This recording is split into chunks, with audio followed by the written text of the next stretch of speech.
everyone, I'm Harikunojo, and welcome to the stream. Today I felt like doing something a bit, I wanted to play this game again. It's been a while since I played it, and this game was basically like my Super Mario 64 in a lot of ways. Because I didn't really grow up with a Nintendo 64. I grew up with a PS1, PS2, that kind of stuff. So Ape Escape here is basically my my Super Mario 64.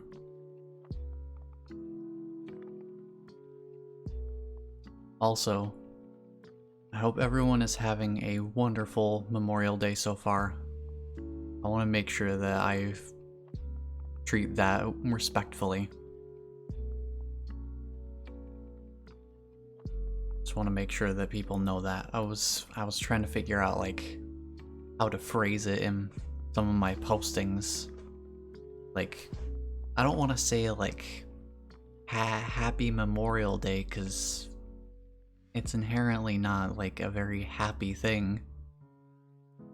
So I was trying to figure out how to phrase it in such a way that it was, you know, respectful.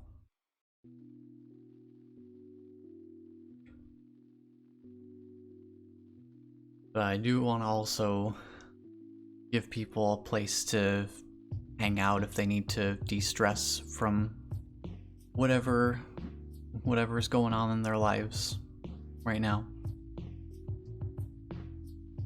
And also, real quick, I do see, thank you Rabaroni for the follow.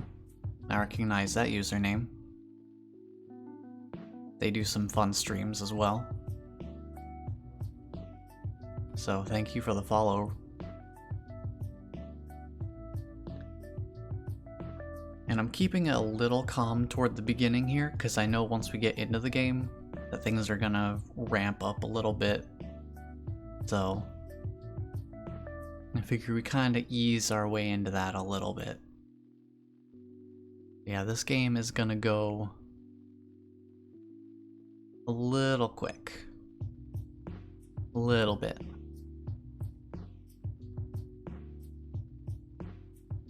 And just a quick heads up about the game. I managed to get it so that the audio's not crackling. Thankfully, the settings I had for Symphony of the Night also helped carry over to this and fixed the problems with that in Ape Escape as well. The only audio issue I don't know how to solve is that every once in a while, the audio will just like duck out for a second, and I don't know how to fix that. But beyond that, the game works as expected, so barring that one little audio issue, it all looks like it should work out. We'll pause the music there, because we're definitely going to be listening to this game's soundtrack. It is delightfully 90s.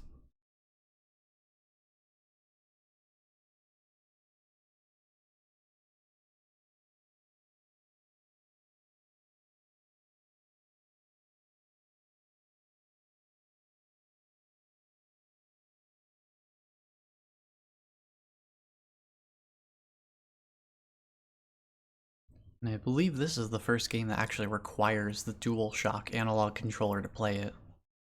Not the first one to integrate it, but the first one to require it.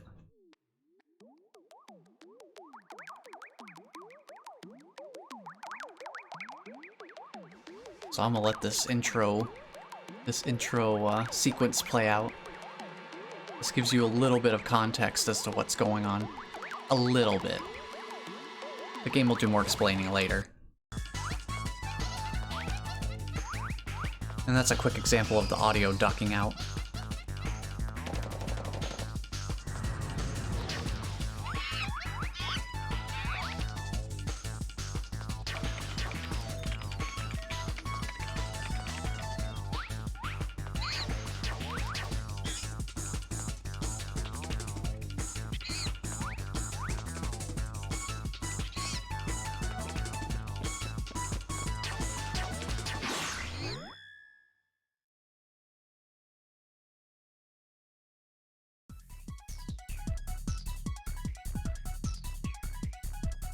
Copyright 1999. Right before the turn of the century.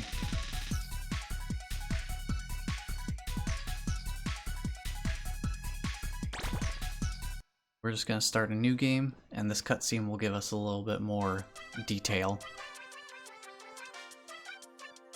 Enjoy the PS1 graphics.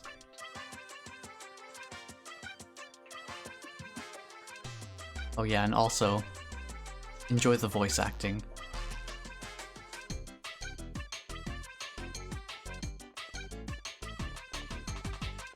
Hey, Spike, did the professor finish the time station yet? Are we gonna get to go back in time? He said he'd be finished with it today. Let's go. I can't wait to check out the dinosaurs. And what about the future? Yeah, we'll keep because I'm going first. That's not fair. Hey, wait Well, up. you better hurry up. I'll see you there. Hey, Professor! Spike, Jake, over here, watch out. Spike, the time station! No, no, run you two. Run! Run away!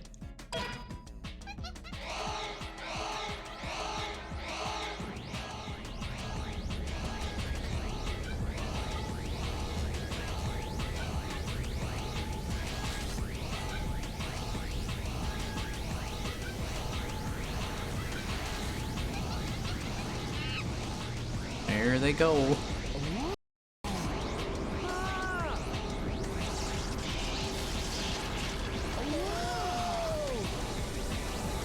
Whoa.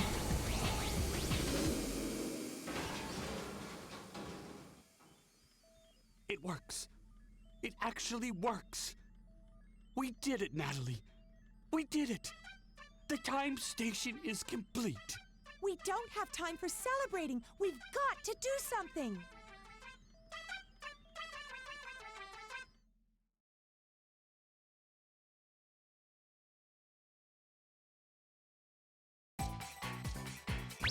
Spike, can you hear me? You must listen carefully. Something awful has happened. There's been an accident.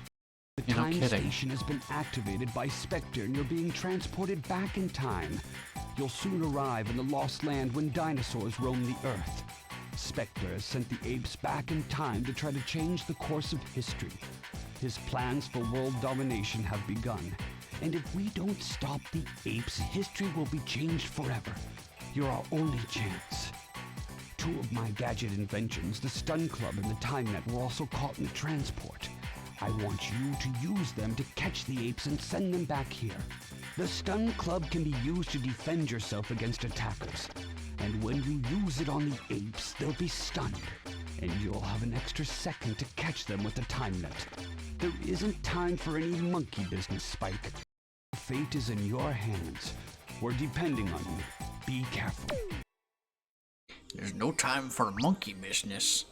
But there is time for monkey jokes, apparently. So each level here, we have to catch a certain number of monkeys to progress.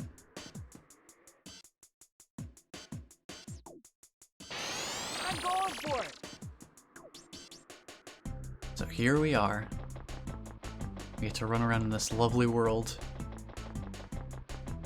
So the reason it requires a DualShock controller, an analog DualShock, is because you have to move around with the left analog stick. The D-pad actually controls your camera. Because your right analog stick actually manipulates your gadgets in full 360-degree motion. So you can spin around.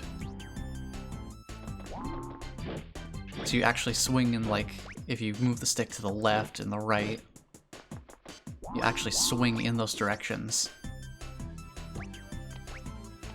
So we got some monkeys to catch.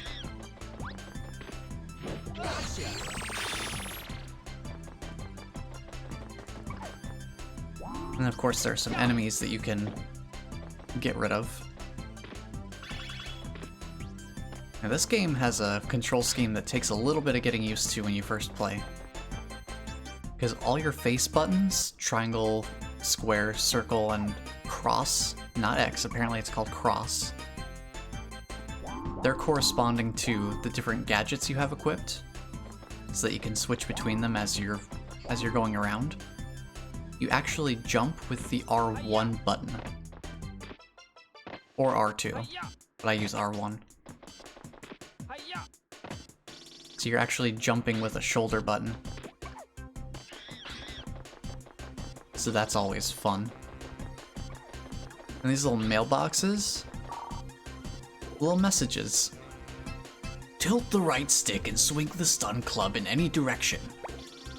Beat the enemies by swinging and turning the stun club around. You can also make the monkeys fall down. Press the R1 button to jump. Swing the stun club with the right stick. Jump with the R1 button. Good luck. You said press R1 to jump twice.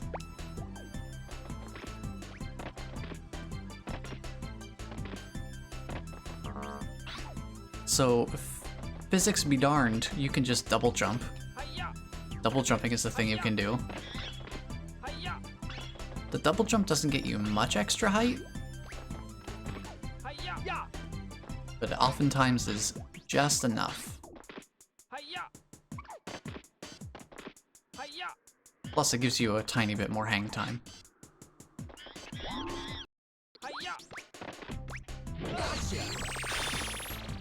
Now before we go catch that monkey, I want to show something else off too. That's a Spectre coin. Somehow, in going back in time, Spectre managed to get himself some minted coins, and these things are massive.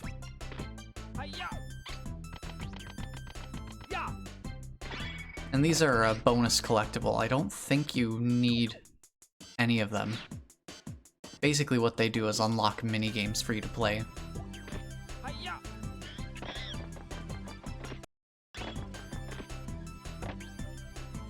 So you see that monkey up there on that ledge?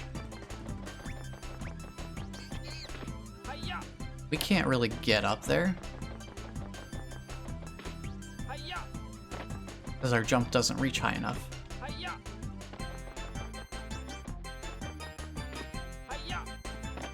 Just barely out of reach.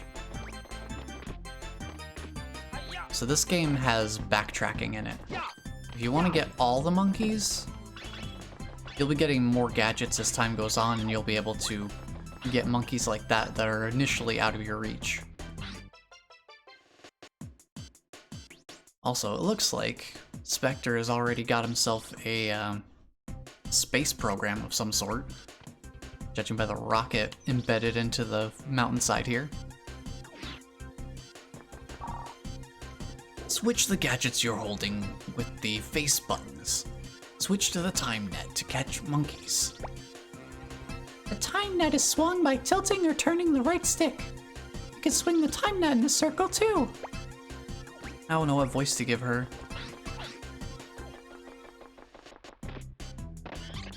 I'm just going for like the right octave, I guess. And the monkeys aren't defenseless. They'll fight back.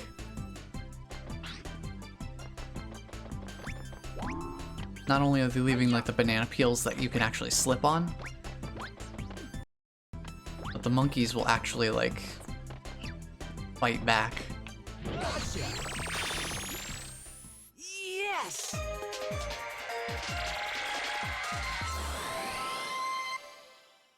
Once you've caught enough monkeys from the stage, you'll be transported right out of there.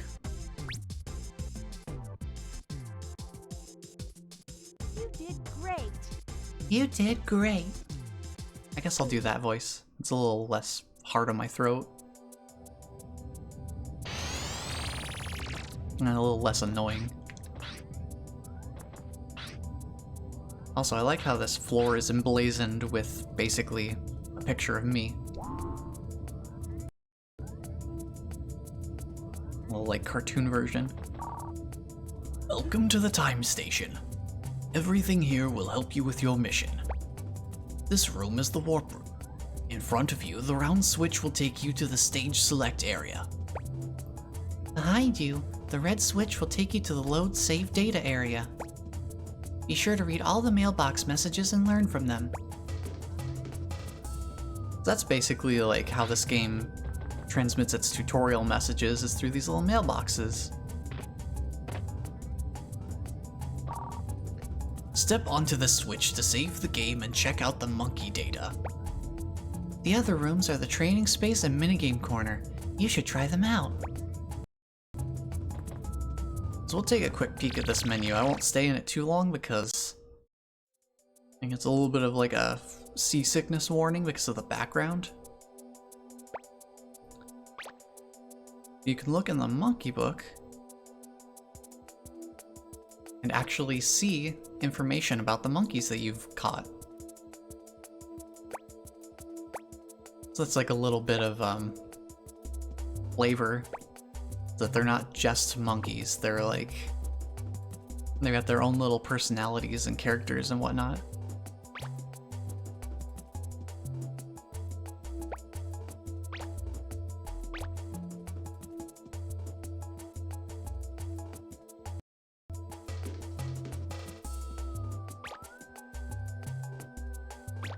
Can I change the name of my save file? That's something I want to change. Name.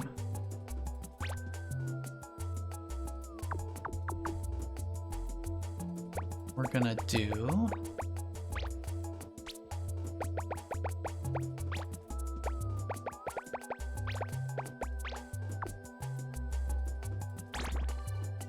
Save that name. Ari. You get 5 characters, which is a pretty small character limit.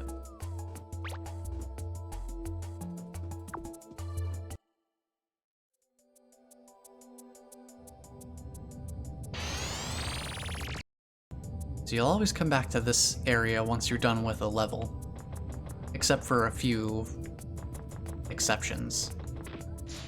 So over in this area, over here is the training room. This is the training space. You can learn to use the gadgets you already have. Practice here if you forget how to use a gadget. So we're gonna get 6 additional gadgets as time goes on, plus a star right here.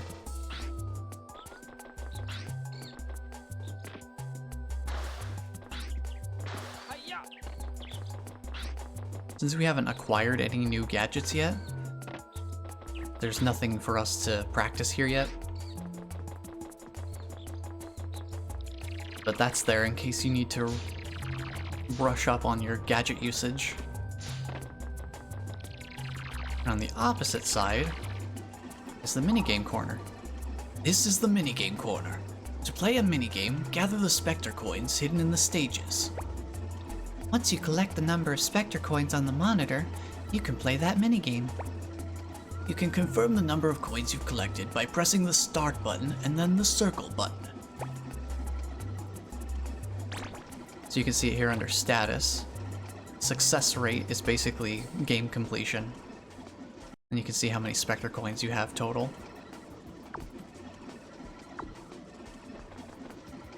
So 10, 20, and 40. So we'll unlock a mini game after 10, 20, and 40 Spectre coins total. You don't have to spend Spectre coins, you just have to collect a certain total of them. And you can also see them up here. They're nice enough to leave this up as a display. So you can see which minigames you've unlocked just from the main room itself. But with all that aside, we've taken a little tour of the time station. Let's tackle another stage, catch some more monkeys. So that first stage was the fossil field, part of the Lost Land era. Next up, Primordial Ooze.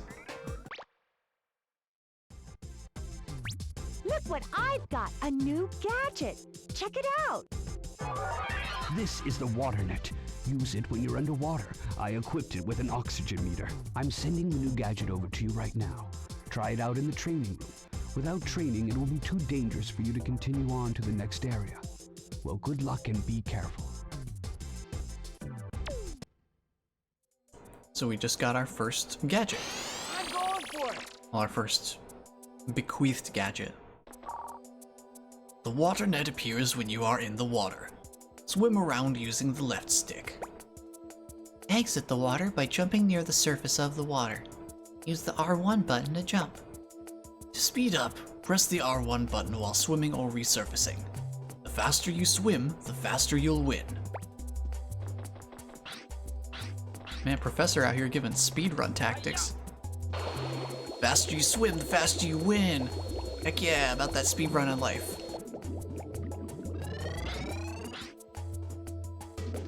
So if you just hold the left stick in a direction, you'll swim around. And then you can jump out of the water if you're at the surface. And if you're under the water, then you can hold R1 to go a little faster. If you hold it before you get to the surface, then you can use your speed at the surface as well.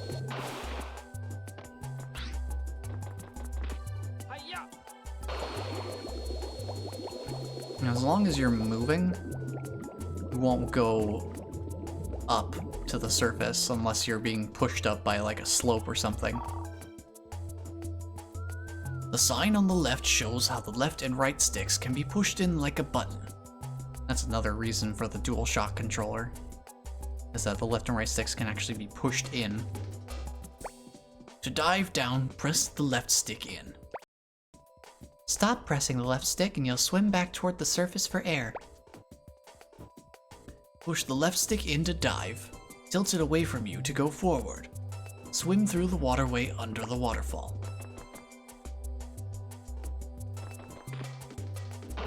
So you dive in the water, and you hold left stick, and you'll swim down. And then if you hold forward, you don't have to hold down the stick while you're holding forward. You'll just stay at this level. Then you release the stick, and you'll float back up. And that's the oxygen meter on the upper right. If that empties completely, that's a life. That's a life lost. Press the right stick in to launch the net. Use it to catch the monkeys in the water. There's a monkey in the pool. Catch him by pushing the right stick in and the exit will open. Try it. So you got these little training dummy monkeys. So you can press the right stick to launch a water net. And that's how you catch monkeys that are underwater where you can't use your gadgets. Look at that picture. Look at that professor with his big nose. His big Luigi nose. Here's the exit. You passed. Don't forget that you can swim fast by pressing the R1 button. You can use the water net anytime in the water. Have fun. I will. Thanks, Professor. We need to capture 4 of the 6 monkeys in the stage. There's also a Spectre coin.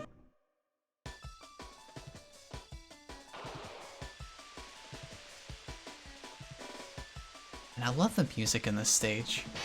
Let's go! Just so chill. Like, just take a second to breathe this in.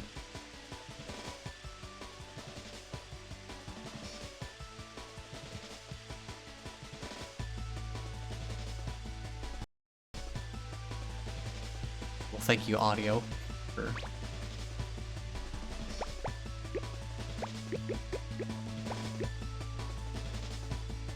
The music is so good. I just love it. It's got that lovely vibe to it. Hey, you can dive by pushing the left stick in, but watch your oxygen meter. You'll drown when the oxygen meter is on empty. Go up to the surface when you need to get more oxygen. Swim quickly by pressing the R1 button. Push the right stick in to shoot the net. Go get those monkeys.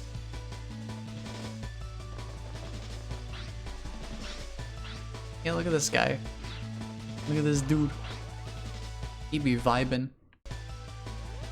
He's just chilling out. Hello there. Friendly little dude. He's just chilling out. He's digging this as much as I am. Sorry, dude, we gotta catch you, though.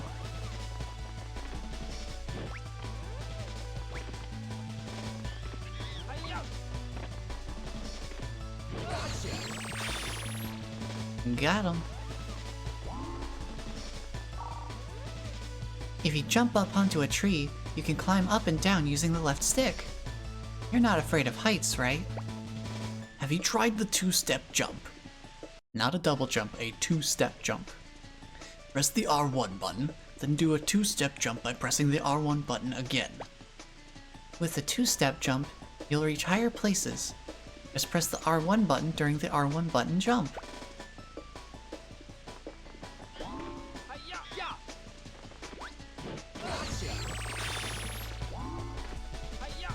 If you kind of notice, the monkeys have different levels of alertness. Like, they'll be chill at first, but then once they notice me, they'll start running around.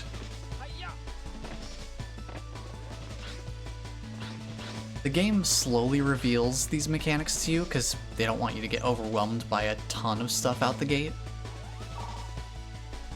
They try to teach you the relevant stuff first, it seems like, which is good. They don't overwhelm you with all the technical information. They start you with like some basic movement stuff. Press the L2 button to use the movable camera. You can look around at your surroundings with the left stick. Press the L2 button again to return to the normal camera. Next, I will tell you about the back camera, which I've been using a lot because it's really handy. By pressing the L1 button, the camera will move behind you. Use it to turn the camera around quickly. So while you're running around, instead of like having to wait for the camera to slowly turn around while you're standing still, or having to move the camera around with the D-pad while you're moving around, which makes it hard to use gadgets at the same time, you can just press L1 and the camera will swoop around behind you. Real handy. Make good use of that. We got these little dudes.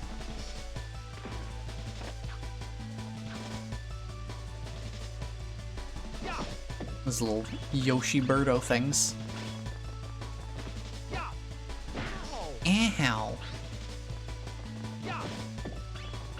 So if you see those little brown discs in the upper left, that's our health. It'll be explained in the next level, but these are cookies. So our health is measured in cookies on like a Mario Paint brush stroke.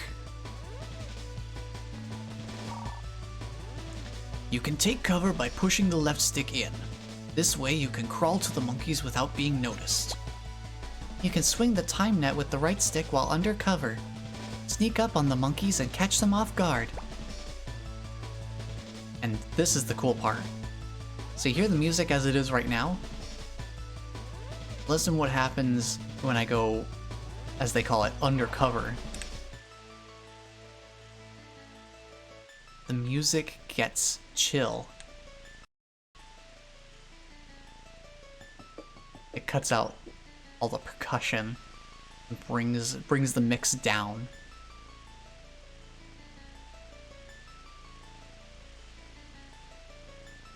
I love it.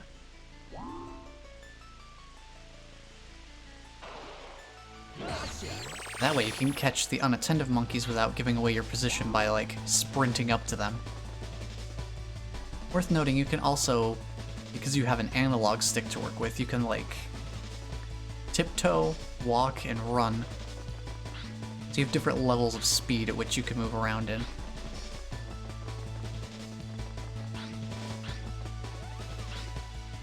So there's still 3 monkeys, but we only need 1 more for the stage requirements.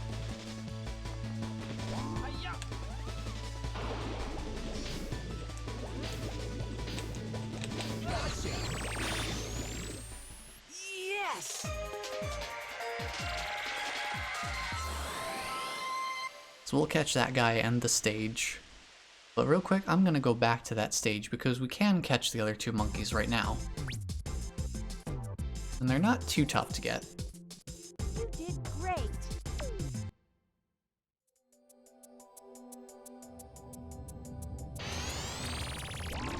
So one thing worth noting here on the stage select screen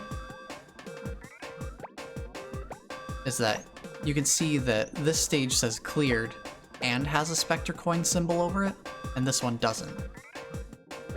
So they'll actually show you a little indication of how much you've completed the stage. So we've gotten all the Spectre coins from this stage, but we haven't gotten them all from here. And it'll tell you the stage has been cleared, just to make sure that you know. And you can skip the intro cutscene if you want to. Let's go!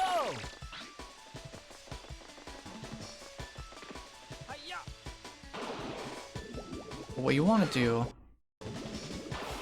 is catch a ride. Catch a ride with this guy.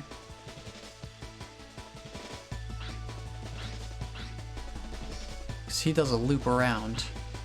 And he'll help us get to one of the monkeys. Also, you can see the Spectre coin down in the water there. We'll get that after we get this monkey real quick. So this guy's out on like a platform by himself.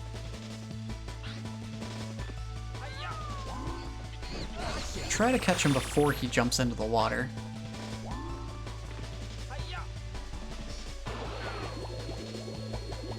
Dive down and grab the Spectre coin.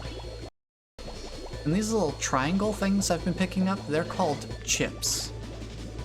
And they're basically like this game's equivalent of coins. 100 of them will give you an extra life. And that is the only purpose they serve.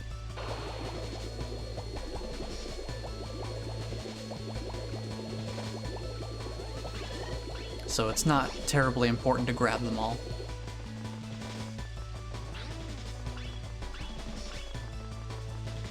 But they also serve as like guidance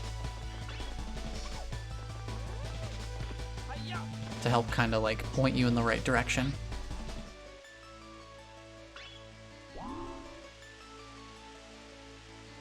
Sneaking will only get you so far, but it does enough. Yes!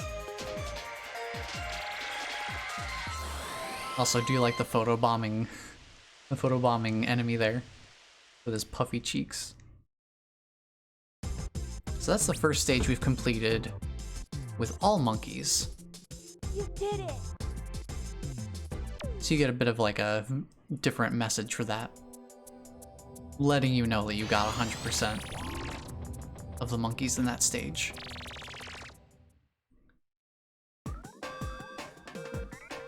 So now you can see that the stage is 100% complete. And they also have a new option in the lower left corner. You can see that there's a best time and press start button for time attack. I'm not going to consider that 100% completion because it doesn't affect your percentage of completion at all, your success percent or your success rating. But you can do time trials to try to get gold medals. And that seems like it's mainly for posterity because I've gotten all the gold medals before. Some of the levels were tough to do it. Basically, they want you to catch the default number of monkeys that you initially needed to catch to beat the stage within a certain time limit.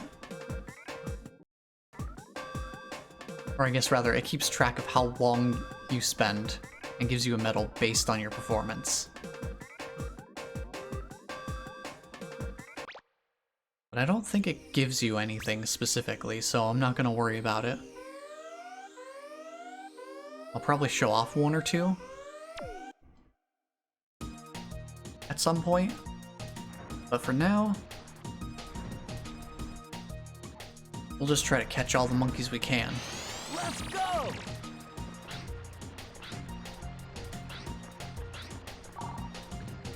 You're surrounded by a steep cliff. If you fall off, you're finished. Be careful on the edge of a cliff. Use the D-pad or L2 button to move the camera around. Check out your surroundings. So yeah, there is a complete clear drop-off here. And if you fall, that is a life lost. So I believe this is the first stage that has something like that. Well, I guess the first stage of the game does have that. This is the first time you're gonna have to kind of navigate more directly around cliff sides. So these blue mailboxes do not automatically open. Only the red ones do, and I think they only do that one time. The triangular chips scattered around are called energy chips. You'll live longer if you gather 100 of these. Yeah, they phrase it kind of weirdly. You'll live longer. Basically what they mean is they'll give you an extra life. So in this room, we got like a heckin' triceratops over there. That door is blocking the way. How does it open? You'll need to find a red switch to open that gate. Use the L2 button for the look around camera. The left stick will move the camera around. To trip the switch, you'll need a gadget that hits distant objects. Did I give you that yet? And no, he hasn't. He has not given us what we need to get in here. But this monkey throws bombs. Like, straight up explosives. So, there's nothing we can do there right now. We have to come back later with a different gadget.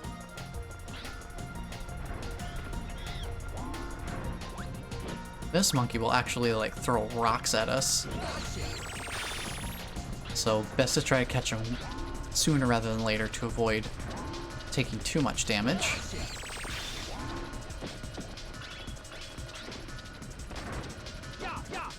Get it back here.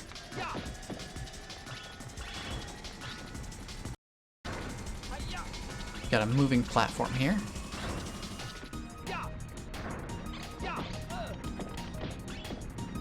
So the spinning attack can come in handy for defending yourself from the smaller enemies.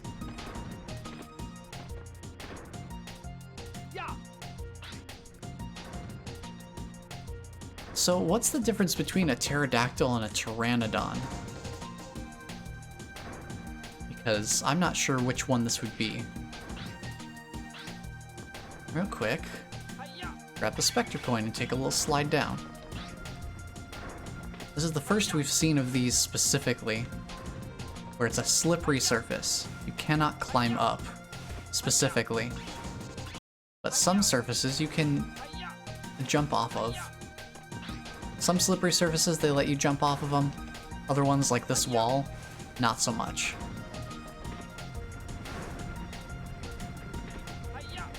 You can get up here, though.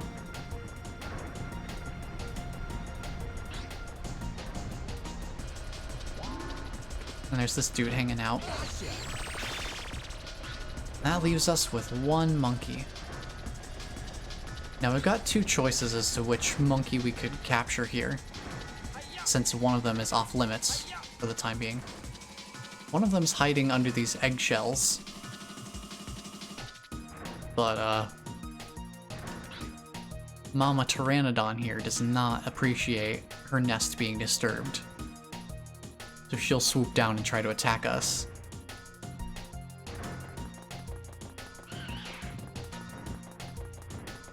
Or, you can go in here.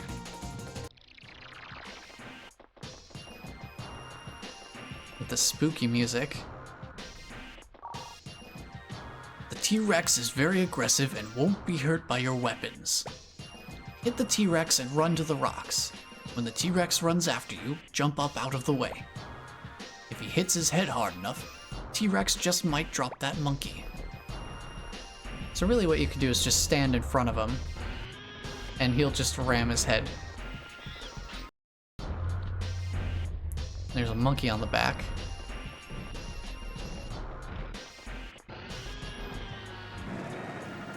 So yeah, just trick him into ramming his head into the sides here a few times.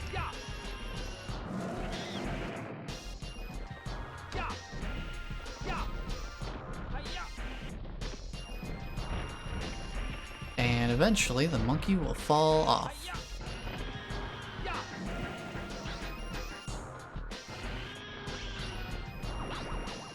And there he goes.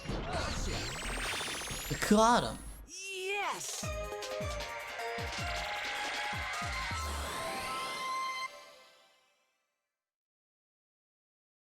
So that's the first 3 stages of the game, all part of the Lost Age, or the Lost Lands.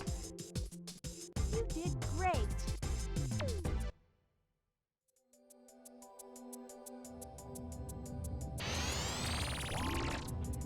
So now, after you've beaten the first 3 stages, you'll be sent to a new age, the Mysterious Age.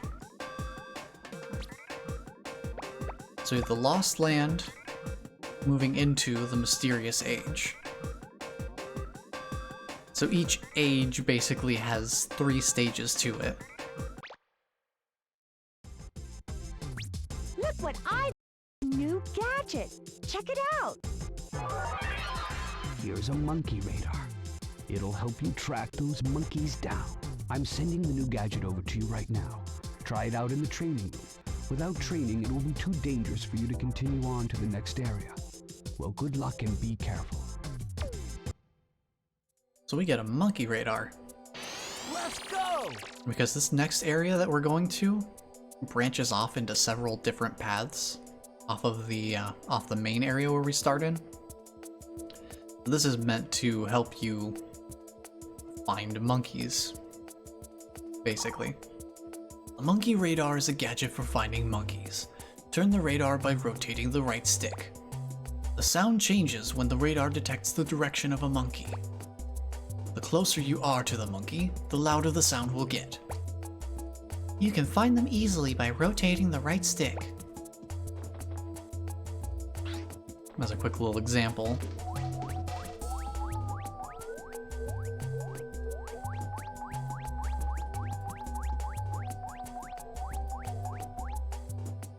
You can kind of hear how there's different pitches.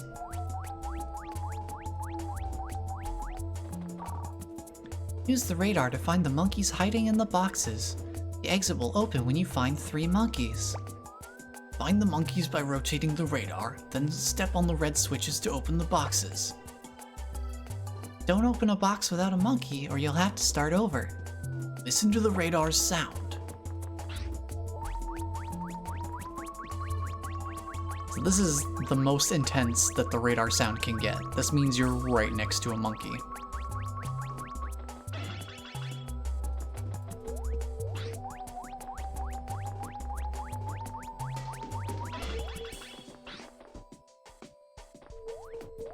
So it works basically how you would expect something like a metal detector to work, just with monkeys.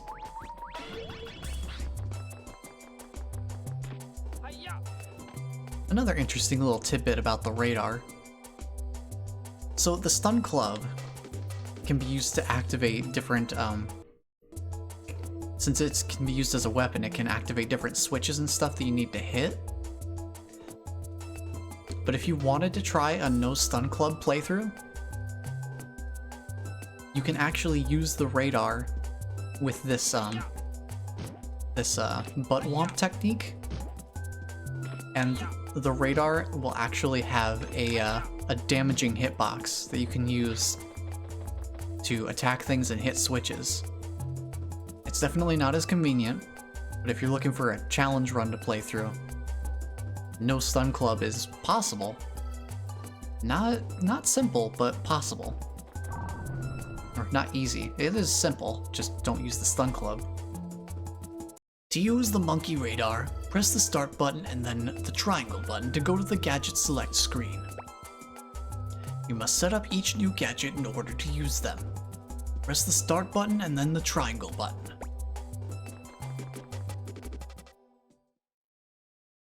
And I'll cover more about that after this. Spike, You're now on your way to the mysterious time of the jungle ruins.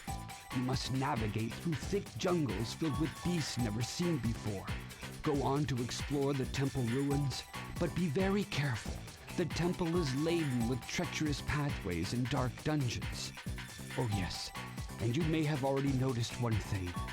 The apes have varying fields of vision, so in most cases you can step on them by crawling around rather than running after them. You won't be noticed as quickly if you remain low to the ground.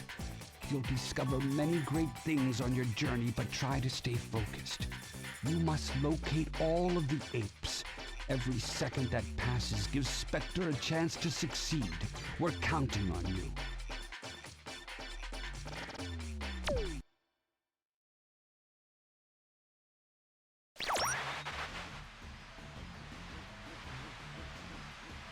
Hello, Professor. Oh my Remember god. Me? It's me, Spectre. Spectre? The future leader of the new age. That's right. Apes will soon rule the world, just as it should have been from the beginning. I love his voice acting. What's going on here? What are you planning to do? Spectre, oh yes. You're the monkey that performs at the amusement park. What? He's that cute little monkey that everyone loves to come and see? But how? Yes, that's right. I stumbled onto this incredible invention of yours, this peak point helmet, and it's given me remarkable knowledge and great powers. And now, I plan to rule the world. And I owe it to you, Professor. Spectre, you must listen to me carefully. It's true that the peak point helmet will augment your intelligence to heightened levels when it's worn. However, it is still incomplete. It's never been tested and may be very dangerous to use. I insist that you bring the peak point helmet back to me immediately. Bring it back? Are you kidding? I'm sorry, Professor, but it's too late. I've already made duplicate helmets for my new army of apes. There's no stopping us now. The future is mine! Don't try and trick me into giving this helmet back, Professor. I'm smarter than you. I even figured out how to use the time station. I've already sent my armies back in time to rewrite history. No longer will humans be the dominant species. I will rule this world. Don't bother trying to stop me. Huh. Evil Spike will laugh. find you. Just wait, you'll see. Stand around and let you take over. Spike? That little runt? He doesn't scare me. I've got a surprise for him. Jake! I've always wanted to go up against you. Now here's my chance. I'm gonna have a great time destroying you and showing you who's the real hero. What's happening? What's wrong with you? Do you realize what you're saying? Do you know who you're talking to? Snap out of it. Pull yourself together. Can you hear me? It's no use. Somehow he's been brainwashed and he's being controlled by Spectre. That's right, Professor. You're very perceptive. The boy you see here isn't the same anymore. It's for me now.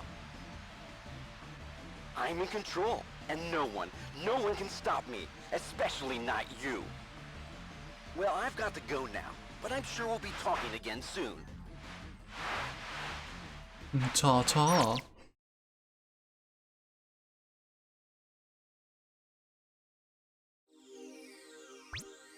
I just love his voice acting. So we need to catch 6 out of 14 monkeys, and there are 4 Spectre coins.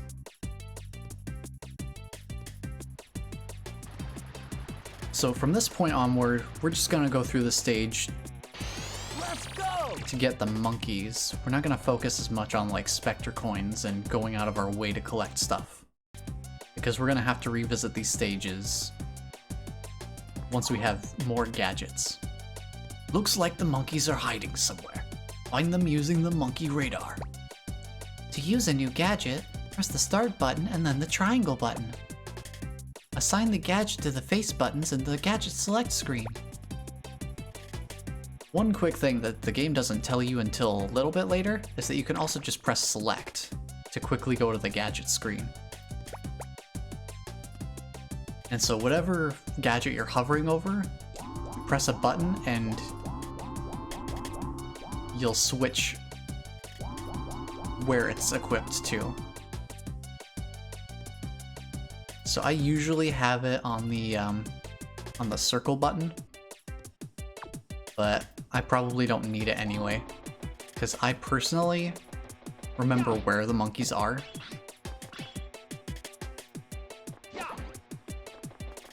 So you got these little pitcher plants. And if you notice, that one is particularly rambunctious.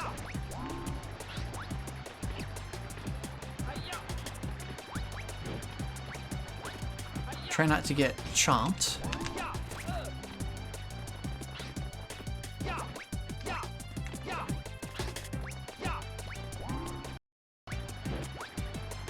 It can be a little tricky to get, and there he's actually defending himself.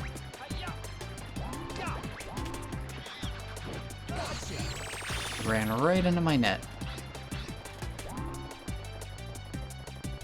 So real quick, let's go visit over here, just so I can show you why I'm not going out of my way to collect everything first time through the areas.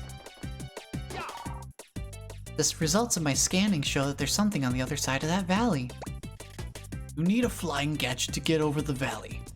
If you don't have something like that, I should make one for you. And he will. But we can't get over there right now, because that jump is just way too far for us to make on our own.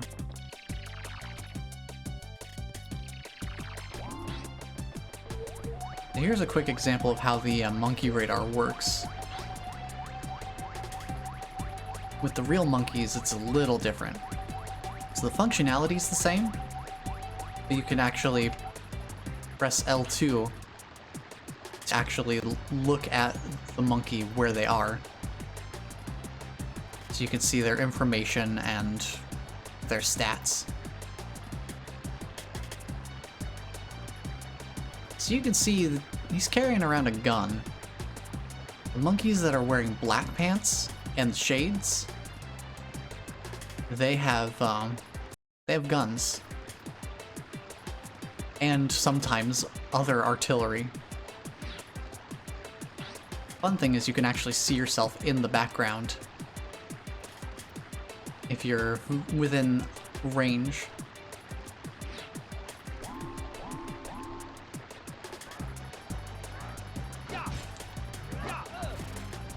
This guy's gonna take some shots at us.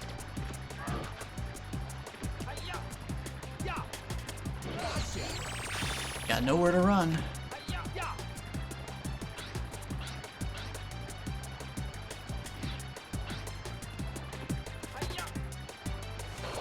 So there's a couple different ways you could go here.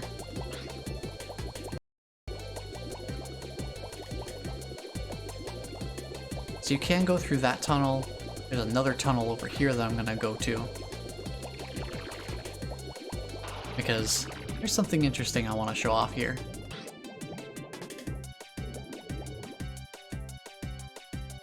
You see that monkey there?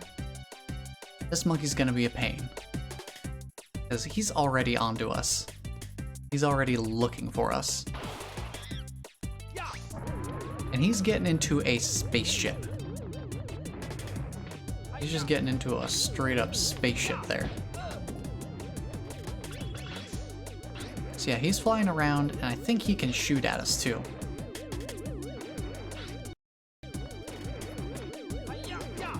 It is possible to get him down if you time your jumps right to be able to hit him with the stun club.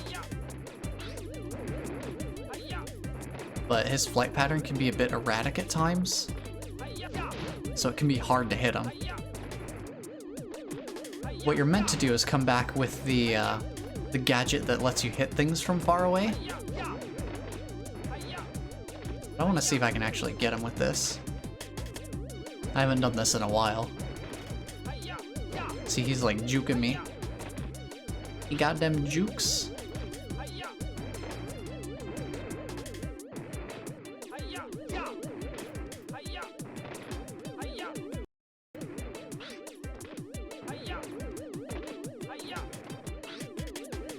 can be a little tricky to get this way.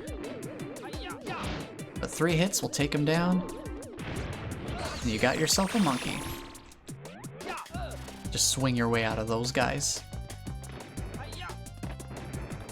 Now, normally, you can't get up here with your normal jump because it just doesn't go high enough. But this is a speedrun trick. If you run up this slope a little bit, you can get high enough, you can get a little bit of extra height that lets you jump up. There we got our first extra life, which is measured in shirts. So we got cookies for health and shirts for lives. There's a monkey up there as well. And I don't know if we can get him. Yes, we can. We absolutely can get him.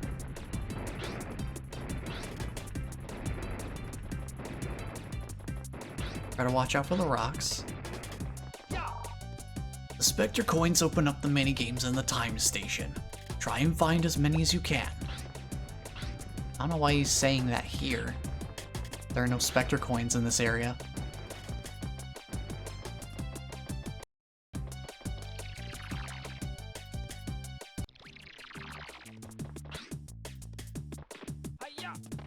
Yeah, this area is also the first area that would introduce the rowboat. And let me say, the rowboat is a little tricky to figure out at first. You have to actually like row the boat by rotating the joysticks or the analog sticks as if you were paddling. So it takes a little adjustment.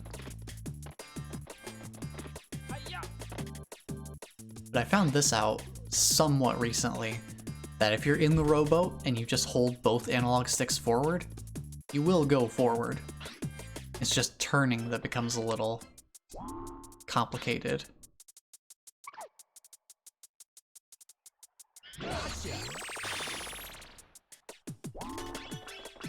Only one more monkey to grab.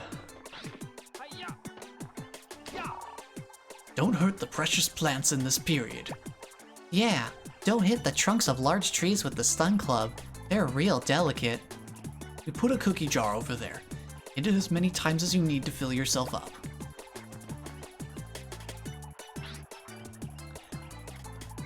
Yeah, don't hit the very delicate tree trunks. The very unsubtle hint. Ah, I almost snagged him. So if he jumps into the tree, for some reason the tree comes to life. Who knows why?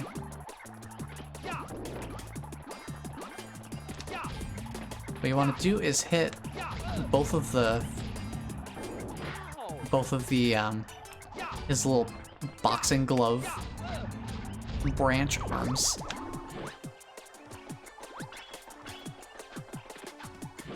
And that will let you hit the trunk without being constantly attacked.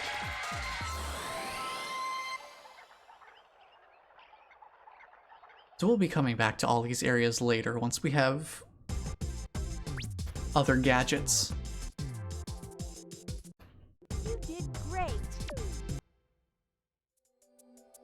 I have fun with this game. I just enjoy playing through it every once in a while. This is kind of one of my replay it every once in a while, just for the heck of it kind of games.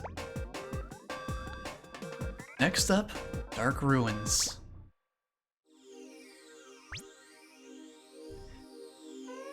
Six out of 13 monkeys to clear the stage, and 4 Spectre coins total. Yeah, and that monkey's already alerted to our presence. I'm going for it.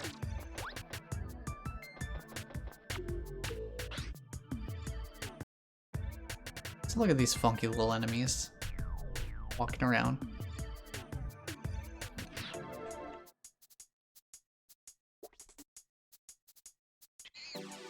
That guy, not only does he get alert, not only is he alert, like he can spot you from a good distance, He's also stupid fast. You can tell the monkey's strength by their attribute levels. See their levels by using the monkey radar's close-up view. It's a good strategy to get the monkeys with lower levels first. So like this guy, Fun Sun's shiny new gun, he's got a laser gun.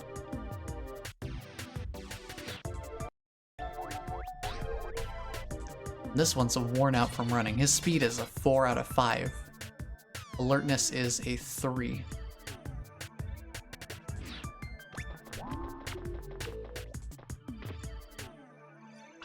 Yeah, there are some things like this where you can hang from them and kind of like monkey bar your way across.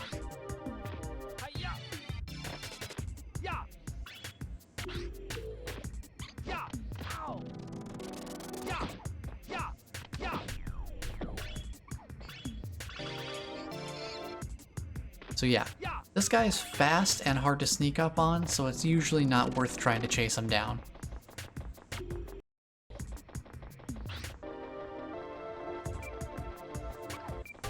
Let's see what this mailbox has to say.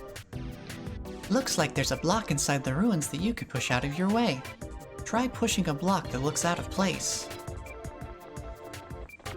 And that is telling us about the block up there that has, you know, green hand symbols on it. Basically begging you to push the block.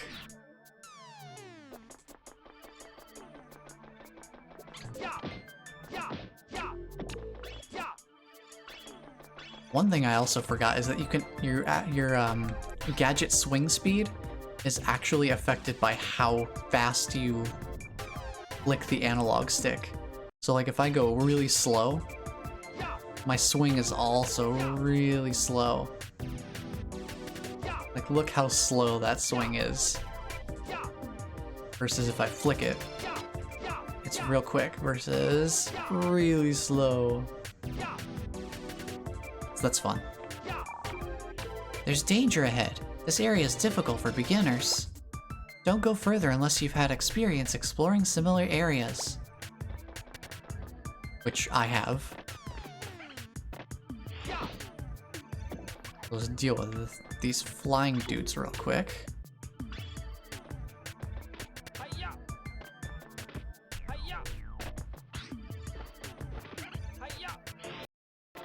I'm not gonna go too far in this direction, I just want to grab this guy. Just this guy.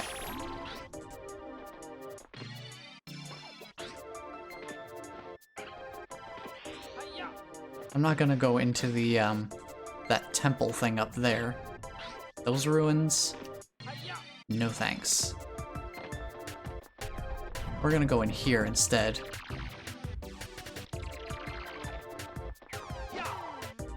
I figured out the monkey's lights. Blue means all's well, yellow means it's on guard, red means it's in a panic. When the monkeys notice you, the lamp will turn red. When it's red, be careful, because the monkey may be violent, as we've seen before. These guys are a good case for spinning.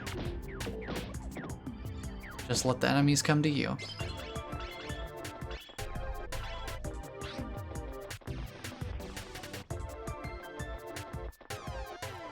These little blob dudes will split.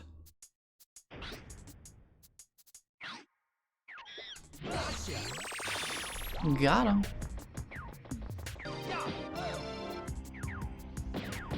So yeah, they split twice. And they will also interrupt if you're trying to sneak around. These guys can mess up your day. So there's a Spectre coin and a monkey up there.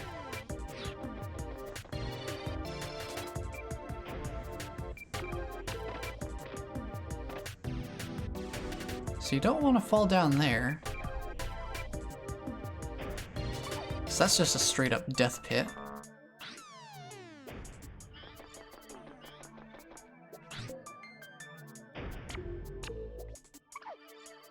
This, on the other hand,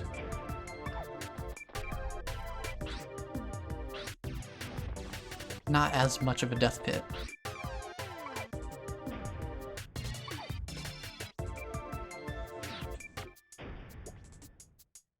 If he presses on that button, this will actually fall away and you will slide into that area.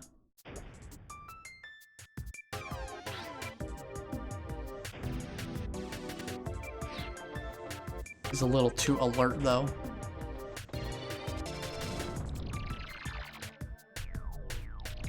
So we'll just push this block instead.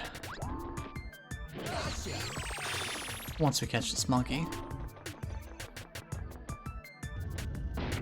Push that block and that breaks down there.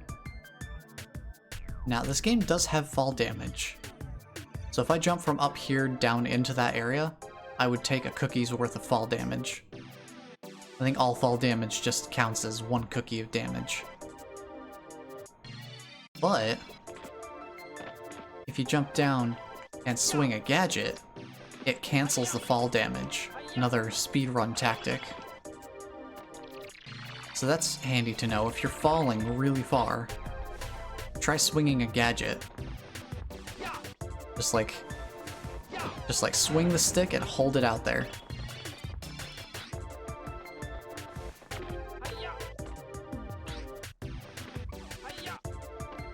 There's a bit of weird platforming here.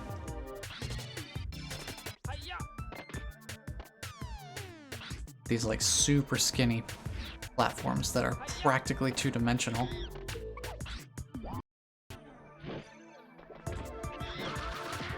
Ah, he meleeed me.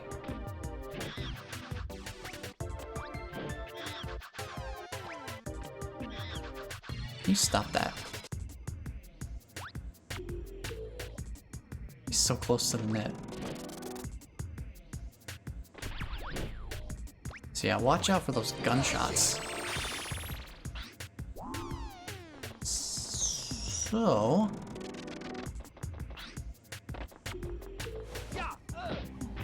get rid of those guys. And here's a mailbox. Spike, you know that you can use the D-pad to move the camera around, right? There's this super skinny platform that leads up to that Spectre coin. Not worth it. Just wait till you have a gadget later. And make that Spectre coin a lot safer to get. The monkey will turn on the fan if they see you. The wind is so strong it'll blow you away. You'll be hard to find if you crawl forward while pressing the left stick in. While crawling, you can pretend you're not there by pressing the right stick in. You'll be nearly invisible. Basically, you push both sticks in. Pretending you're not there is way more effective than just crawling. So you've got your crawling state, and then if you click in the right stick as well, you'll curl up. And it will apparently make you harder to notice. So you mainly use that whenever a monkey's like trying to find you.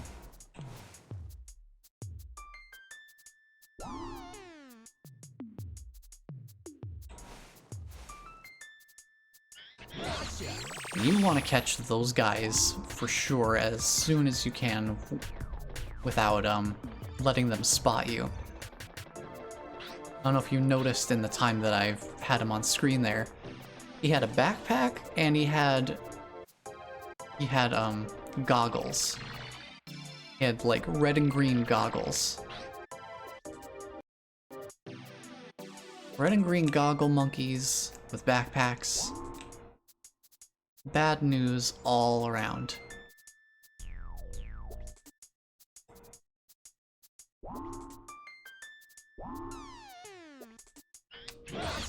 Got you! Yes! And we're out. We out of here.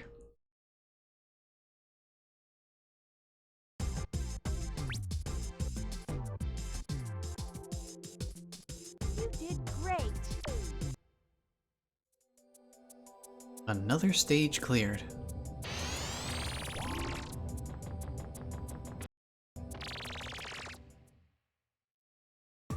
Next stage. Cryptic relics. Look what I've got, a new gadget. Check it out.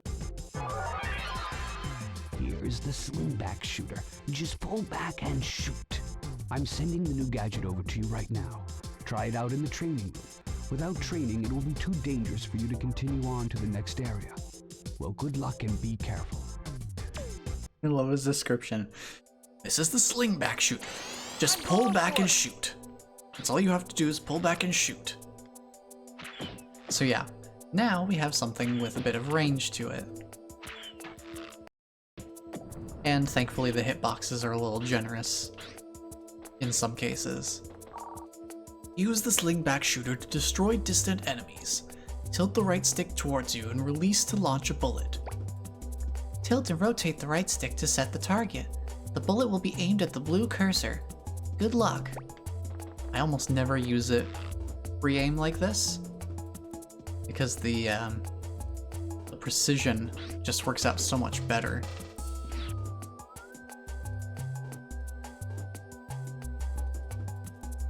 Plus, with this mode, you can only have it going straight in front of you.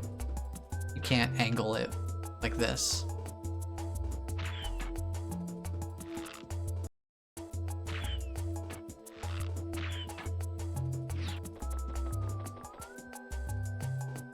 So apparently there is a infinite jump glitch you can do with the slingback shooter.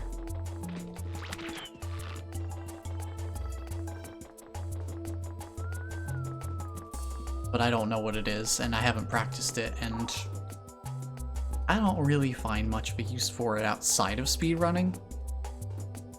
So don't worry about it, but just so you know that that's there.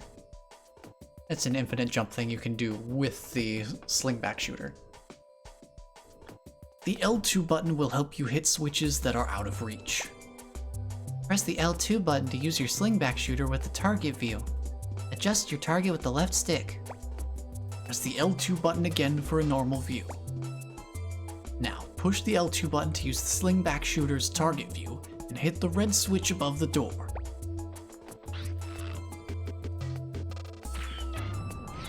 Basically showing you, hey, you can hit switches with this. And if you thought you could only attack like this, well, you can aim it too.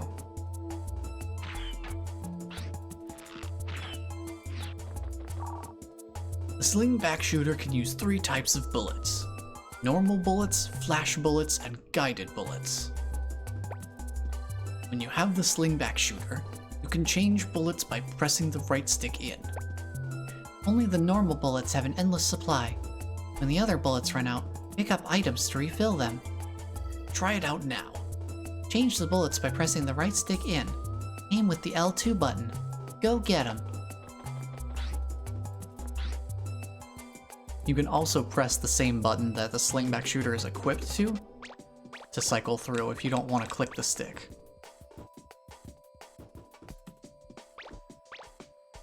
So guided lets you set up to 3 targets and fires out 3 homing tracker bullets, which usually have mixed results. I don't use them. I don't use the tracker bullets ever. The flash bullets are explosives. Arguably way more useful. Especially in terms of, power. They can also stun monkeys for a good while because of the power behind them. Nice shooting. Good luck out there. When you need the slingback shooter, go to the gadget select screen. Remember how to set up gadgets? Right, press the start button and then the triangle button. Assign the buttons in the gadget select screen.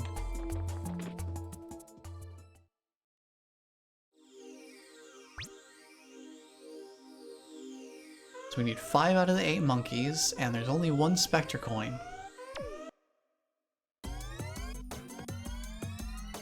this area got some funky music. I'm going for it. First thing I'm gonna do is get the slingback shooter on square, where I usually have it.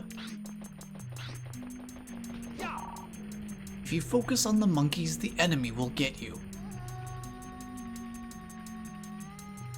You like those vocals? It is safer to get rid of the enemy first. True enough.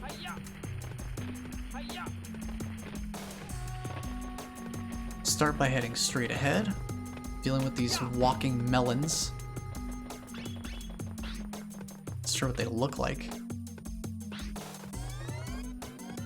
So we can push this to open up here. Opens up the gate. We can grab this guy. If you're wondering why this grate is blinking, that won't be relevant until after we beat the game. I'll just tell you that much. We're not gonna know what those do for a while.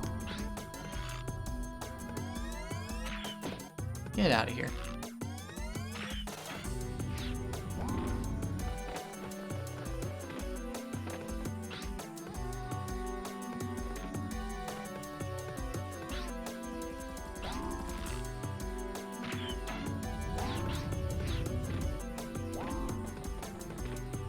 Gotcha. So there's a couple of monkeys for you right off the bat.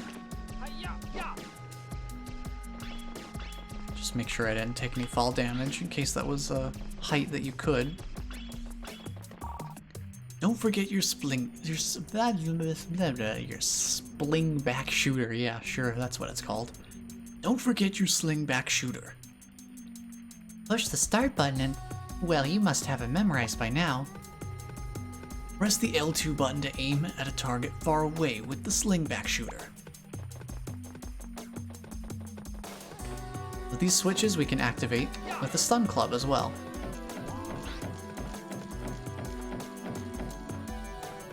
And those just materialize out of thin air. Get rid of these guys, because they will spit fire at you. Get too close, they will start trying to spit fire at you. Now these guys are fun. Anyone here like Beyblade? Let her rip!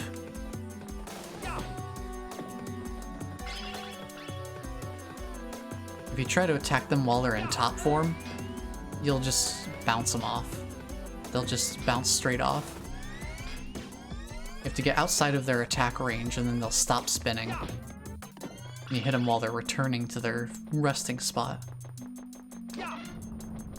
That opens this door, and this button opens that door. We're gonna head in here first.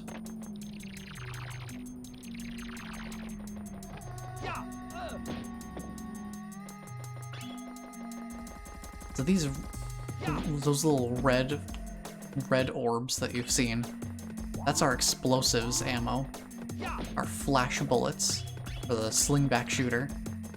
The blue variant gives you the tracker bullets. Change out those spikes for a nice bridge. I got you.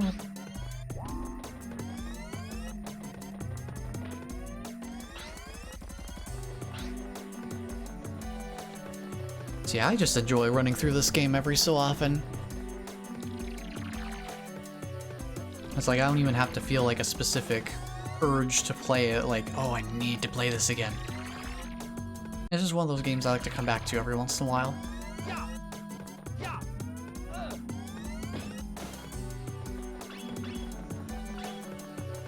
Let's see, what do you have to say here?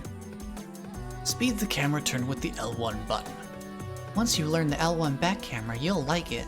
Oh yeah, I do. For sure. Get that enemy out of here. So we've got him drawing on the walls. You can see that little picture of Spike there. He's just drawn with chalk on the wall. And there's a button there, but we can't press it from this angle. So we can't get in there from this side. Hello?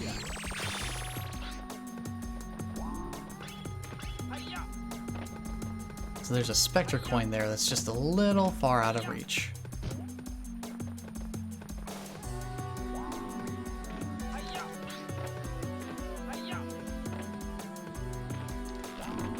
I don't know how to do the infinite jump, so otherwise I might try going for that. So that's what it looks like when it spits fire at you. There's some more explosive ammo. So we could go through here.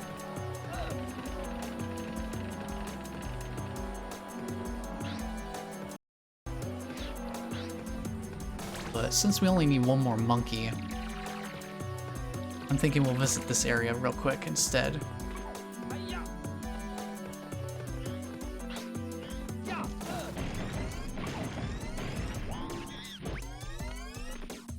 And grab this guy. Yes! Bring down the tower. Bring down the hammer.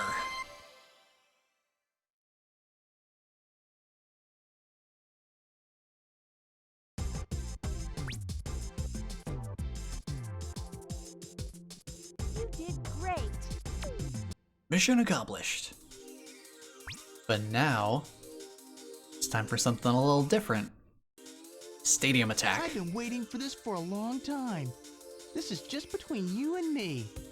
Follow me. First to the goal wins. Here we go. It's a race.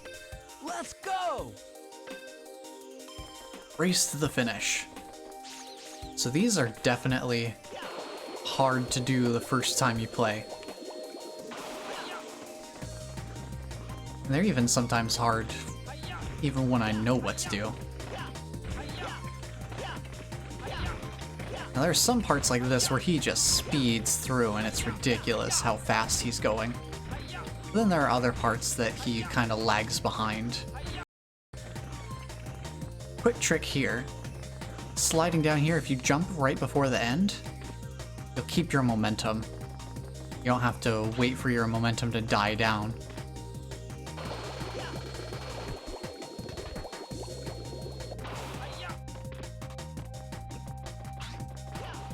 And through here, as long as you stay away from the heads of the maces, you're fine. Get to the end Yes! before he does.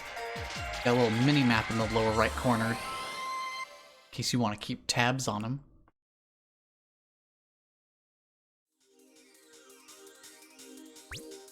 Beat the stadium attack, and you get 5 Spectre coins. I'll go up against you anytime you want. And you can replay that anytime you want to. But there's no reason to, specifically.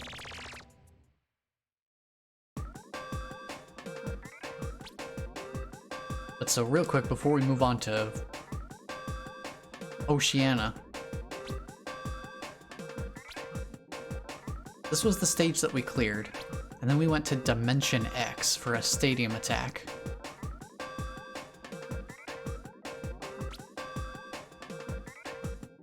And now, on to Krabby Beach.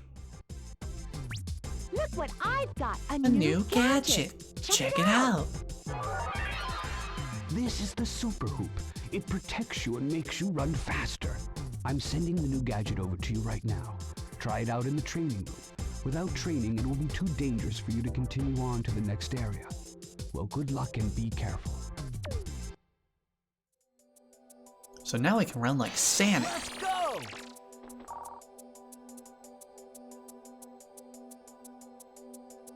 Turn the Super Hoop into a dash shield by rotating the right stick.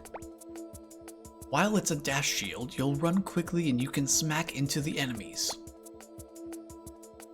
To create the dash shield, Quickly rotate the right stick around and around. Check it out. Yeah. Hi-ya. Yeah. Hi-ya. I think it's possible to get out of bounds here. Yeah.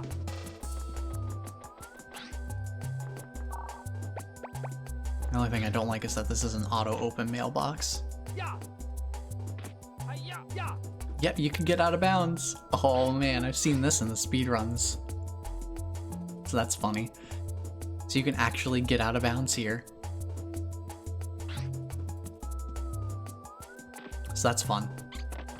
And you can use that to progress further through the stage without having to kill all these enemies.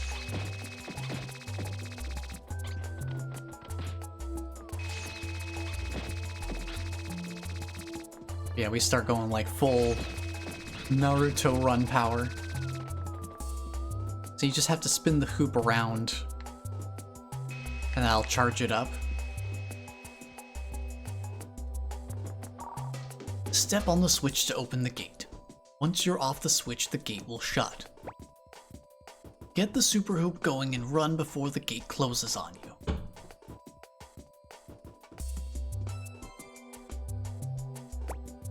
Okay, get on the switch and start the super hoop. I bet you already figured that out. So yeah, there's not enough time to get through before the gate closes. But with our new sonic speed, we can get through with ease.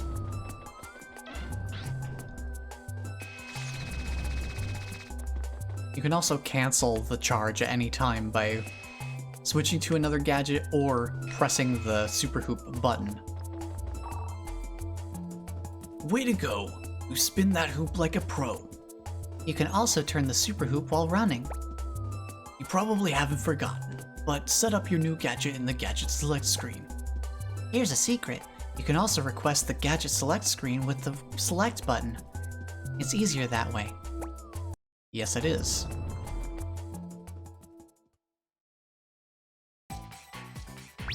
In this next period, you'll find that most of the planet is covered with water.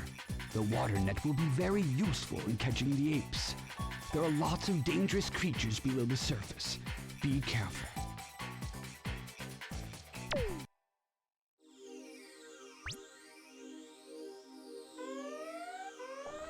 Five out of 8 monkeys to pass, and 1 Spectre coin.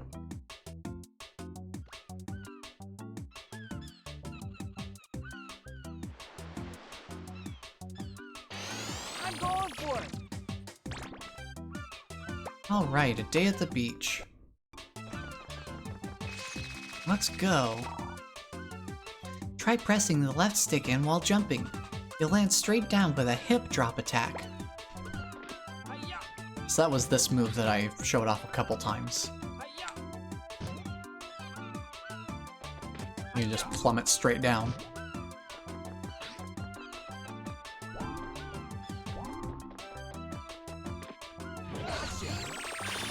Grab him. Also worth noting, there is a new mechanic here. This gate,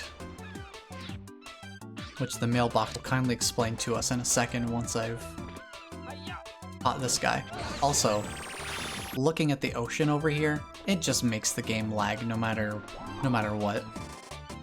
That's not my computer, that's just how the game is. It does that in the console version as well, since I'm running an emulator. If you catch the number of monkeys written on the lamp, the door will open. So we need 3 monkeys caught before we can get through this particular door.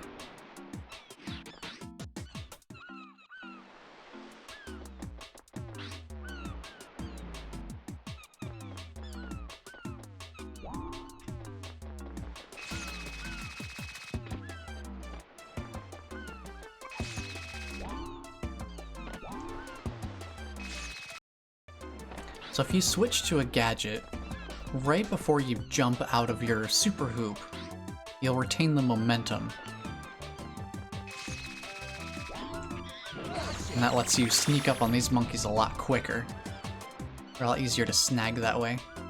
Because it closes the distance between you and the monkey just that much more effectively.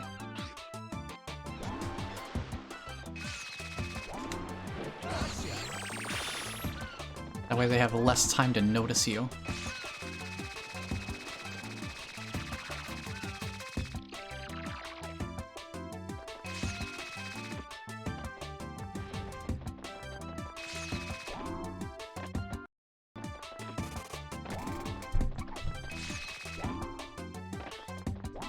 The same also works if you press the super hoop button right before you jump.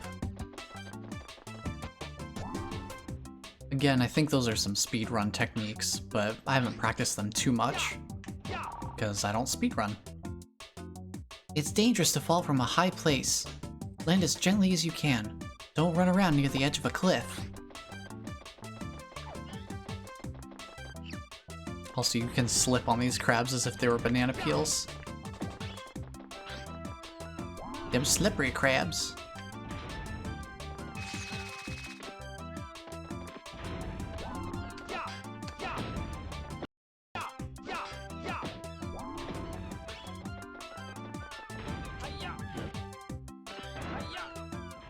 You can almost catch them.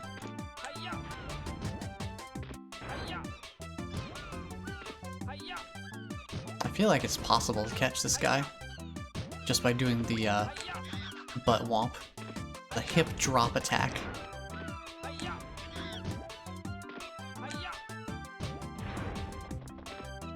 Let me over. I don't need to worry about Mr. UFO over there, because I got that guy. We outta here. Celebratory egg roll.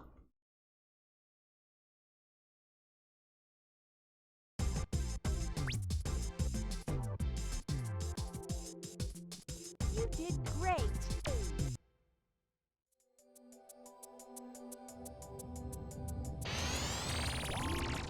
Success.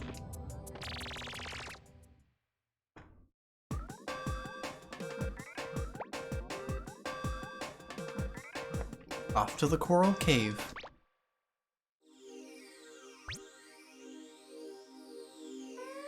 Five more monkeys. Let's go.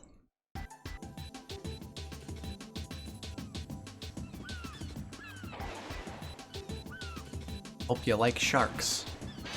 Let's go! 'Cause there's a few of them right off the bat.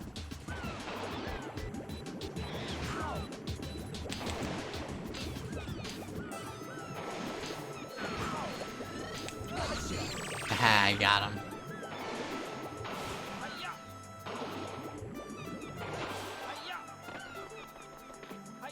I don't really have a good, like, solid strategy for the, for getting the monkey off of the shark's back. I just kind of go for it.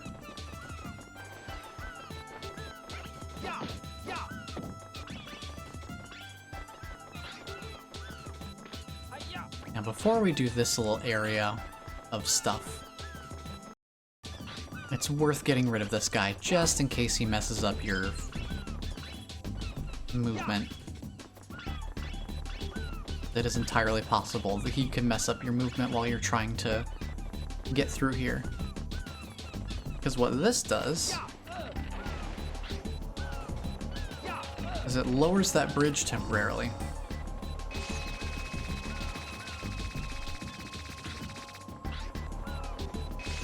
Giving you enough time to get over top and give you a nice swooping attack. You can just swoop right in. Ow. That's what fall damage looks like.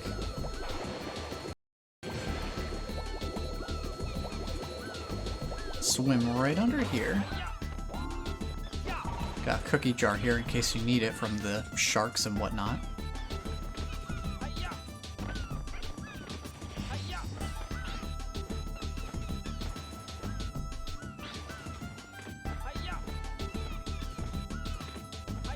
I'm gonna do a little bit of vine climbing and platforming.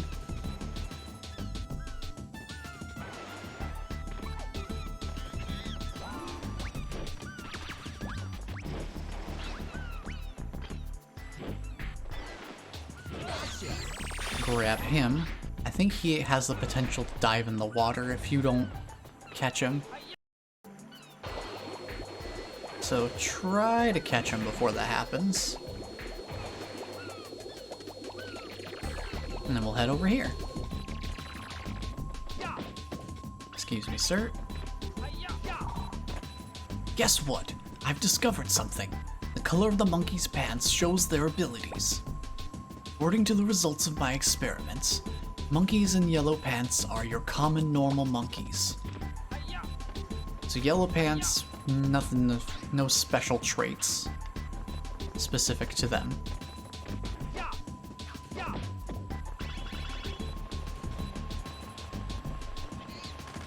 So this guy, he's a fun one.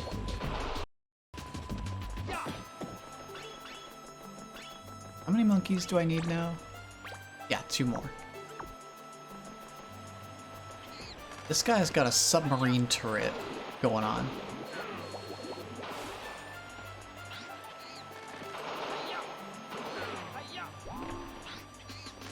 Best way to handle this guy is dodge his fire, and then take a shot at him. Or 2, depending on what you can get away with.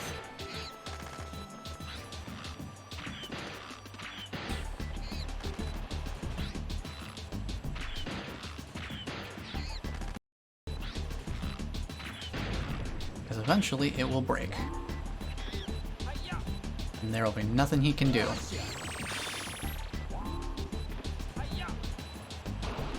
There's also the Spectre coin down here.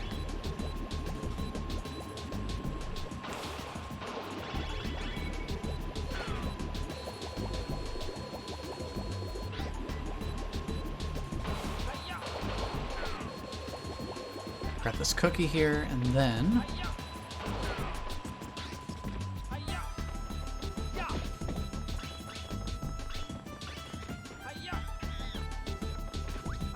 we'll take a little trip up here.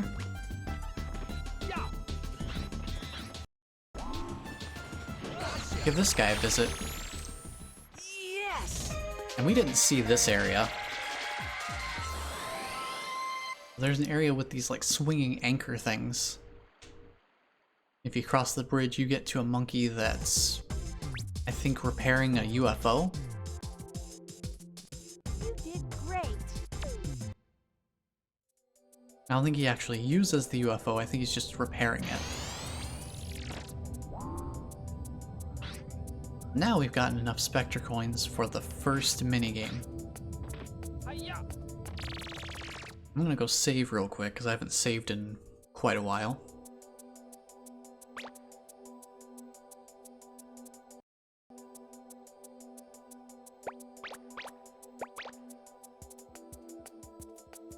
We are 19.5% completed. So we're already about 1/5 of the way through the game, just based on percentage. But now that we have a minigame, let me go kind of sample it for you.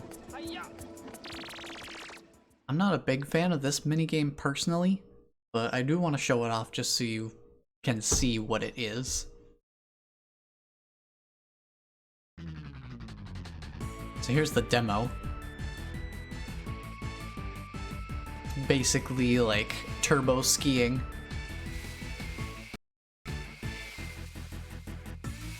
Got cool music though. That's the thing about this game, is like all the music is good.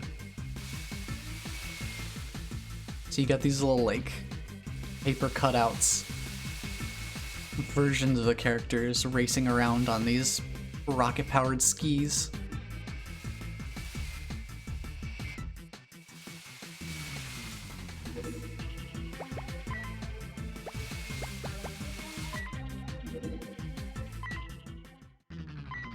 So you can choose from Spike, Jake, Monkey, Natalie, and Professor. Professor, I think this is a mistranslation. Type forgettable. I think they mean forgetful. But look at those animations. Don't you just love them? The way his knees like warp.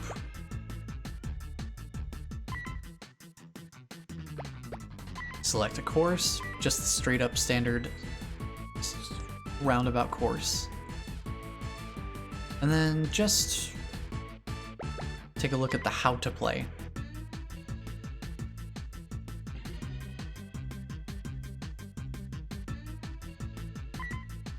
Oh, I guess we don't get to see how to play.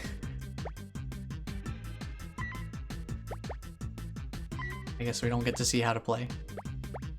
Okay. We'll just do this to, kind of show it off.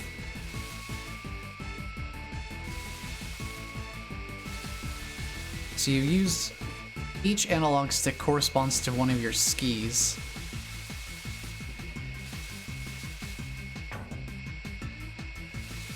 There's a little shortcut you can take there if you can jump over that.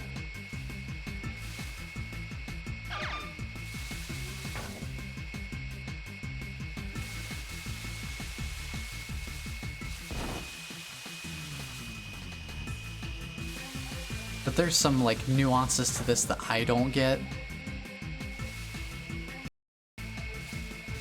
With like how the speed boost happens.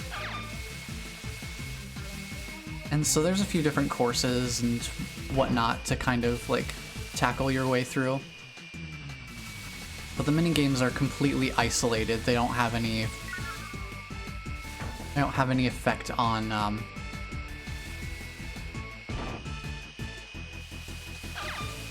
the game itself.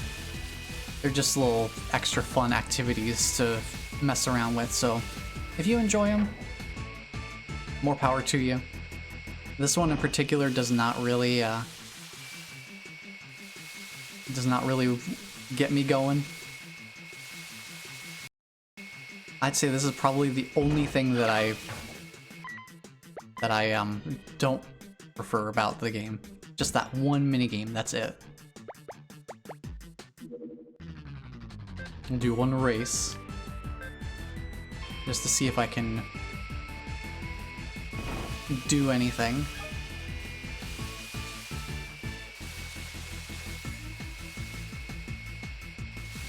You got a little map in the upper right. Keep track of where everyone is.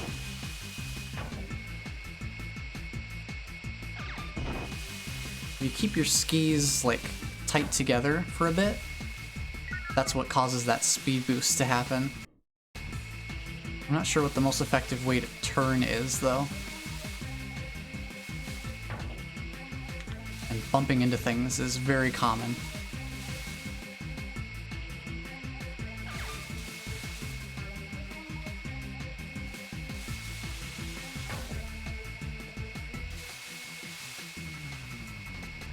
And I don't expect to win the race, not by a long shot, but golly, wouldn't it be cool if I did, but I keep bumping into things, so that's probably not going to happen.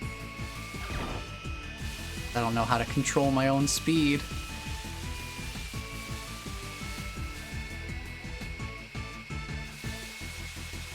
This monkey is too good at skiing. And I don't take the shortcut, so of course I'm not going to stand a chance against that. Not too bad, though. Second place. I'll definitely take it. Then you can watch the replay if you want to.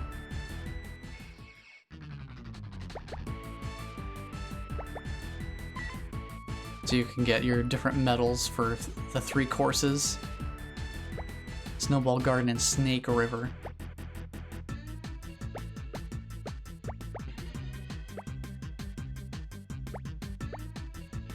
Snowball Garden is shorter in terms of length.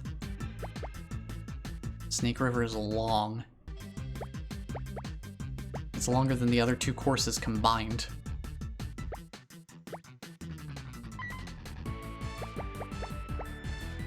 It's funny that we don't get to see how to play. Kinda wonder why that is. Probably an emulation error.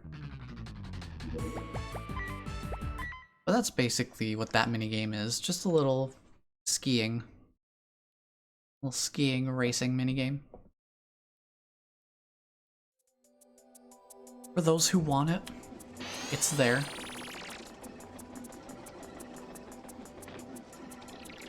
Second minigame's alright. The third minigame is what I'm aiming for, though. And again, the minigames do not count toward your 100% completion. You don't have to like get all gold medals in all the minigames to get the 100%. So this level is an interesting one. Dexter's Island. Let's go hop in and see what's going on. 6 monkeys, 3 Spectre coins.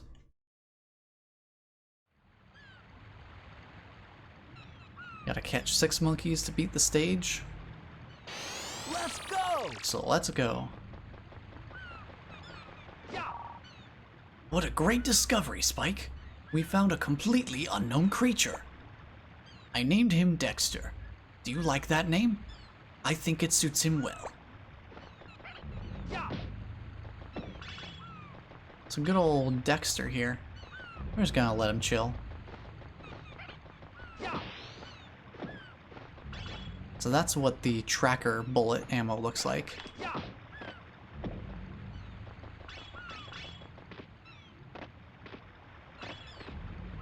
So let's break this down. Get rid of you. Get rid of you. Catch monkey. Come back here, monkey. I want to catch. Thank you. Because he's hiding the switch to free the turtle. I don't know why they had a turtle in captivity. They did. And they set him free. And in turn, the turtle will give you a nice ride over here. Over to Speedy Gonzales here.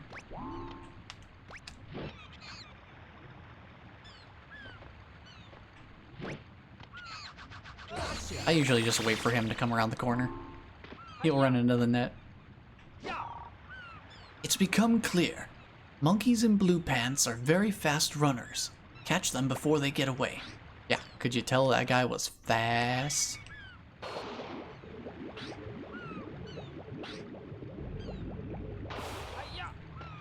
So now you may be wondering, well, where else is there to go?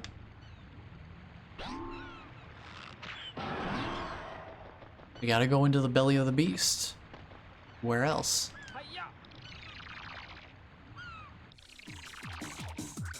And this music.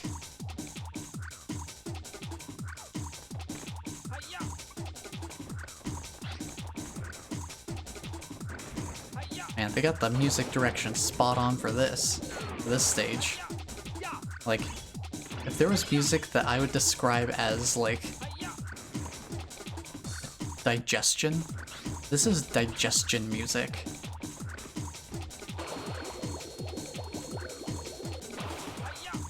Oh, what kind of music do you listen to? I listen to digestion.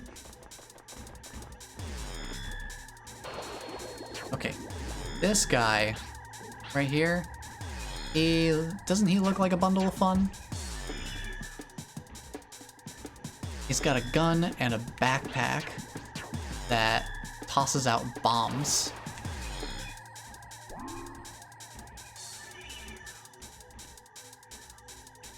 Plus, he's highly alert.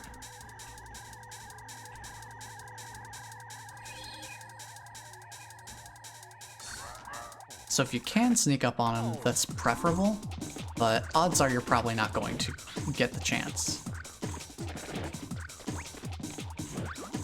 So yeah, he can just toss bombs at you. And these little uvula things will bounce you around, and he shot missiles at us too. These things will make you go fast, and they're bouncy. try not to let them throw you off too much.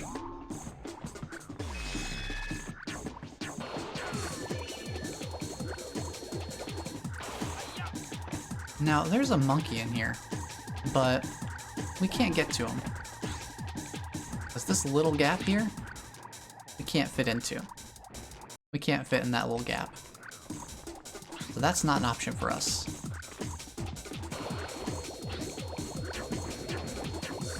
That is a monkey we will have to come back for later.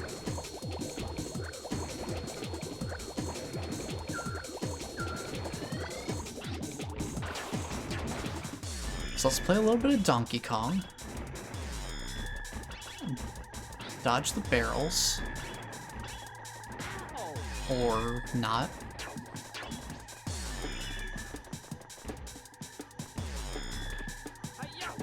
That jump can get a little tight on the timing.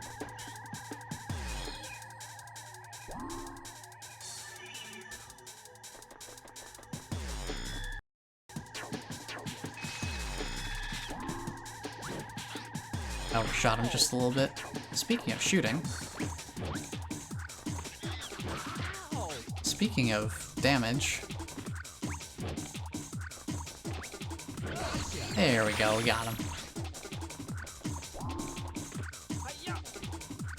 Remember to swing your gadget. Otherwise, you're gonna have an unpleasant landing. Now time for these guys. These guys are a bundle of fun. Wow, wow, wow, wow. At least they're giving me cookies. There we go, saved from the brink of death, I guess. Because apparently if you don't have cookies, all you have is death. Without cookies, I am nothing.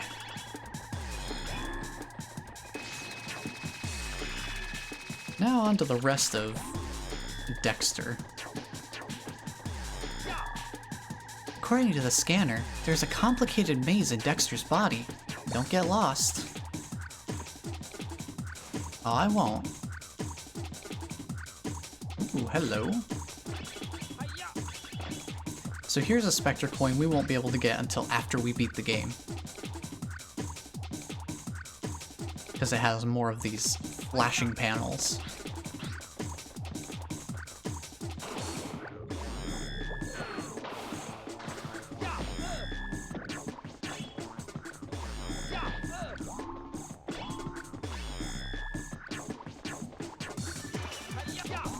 So switching between gadgets basically lets you animation cancel. So you want to try to dodge this guy's first hit and then hit him on his way back down. And then we get a nice little ride up to the top. On this elevator, I have no clue how this works inside an organic body. Because remember, we're inside of Dexter right now. This is all part of his internal machinations. Who knows what that little elevator type thing serves, what purpose that serves inside of his body, but it's there. The normal bullets in your slingback shooter are pretty weak, but they're strong enough to scare the monkeys. Maybe to even knock them down if they are on slippery ground, hint hint.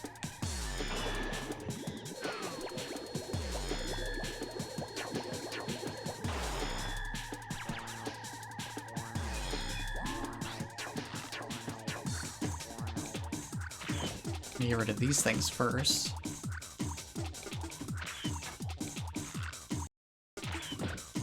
There we go.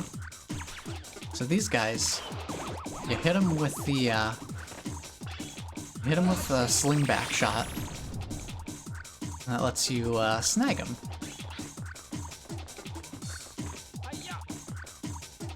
Now capturing that many monkeys opened up a door over that way. But we're not going to worry about that because we've got the last monkey we need right here.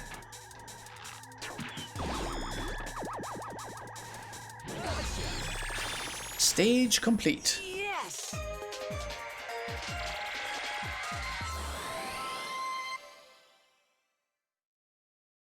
All cleared and good to go.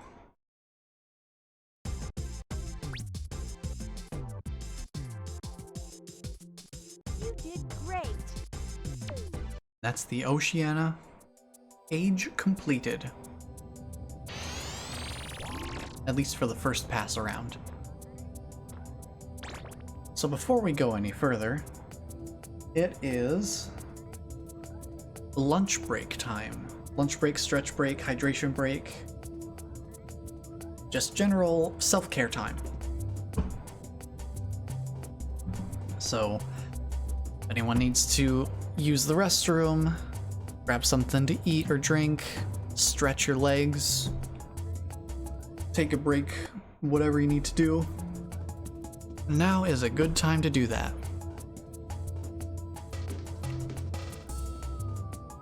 I will mute the game for now,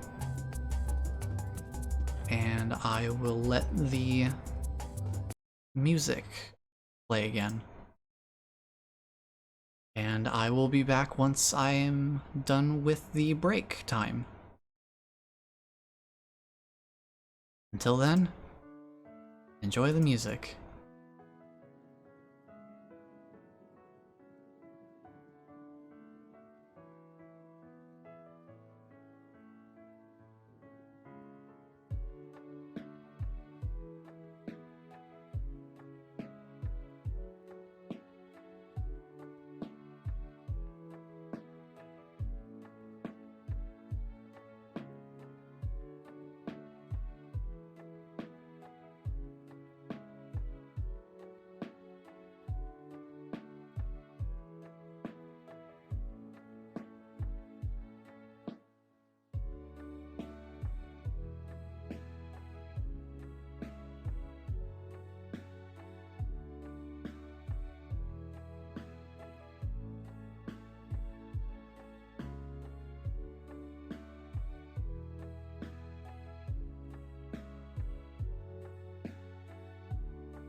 Hello everyone, I am back. Let's hop right back into the game.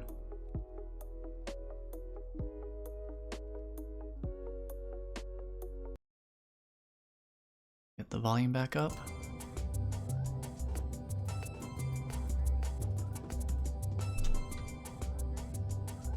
Pop that into place. Let's go. We had just finished up Dexter's Island to the last stage of Oceania.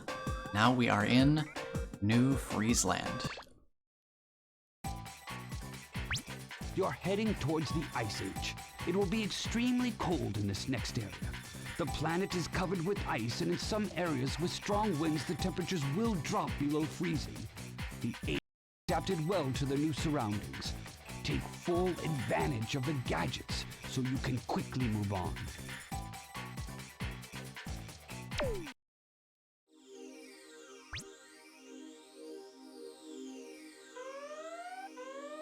Five monkeys, one Spectre coin, let's go.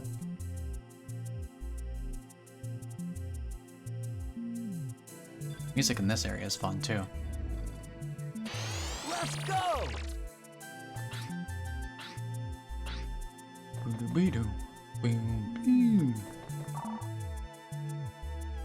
The sea in the Ice Age is severely cold. You will be hurt if you fall in. Be careful. So yeah, this blue stuff all around us, don't fall in there. It's like lava, except if lava was cold instead of hot.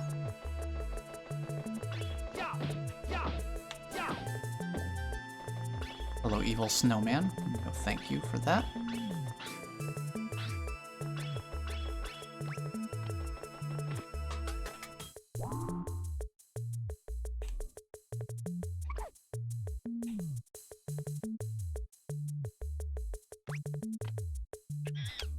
Got him.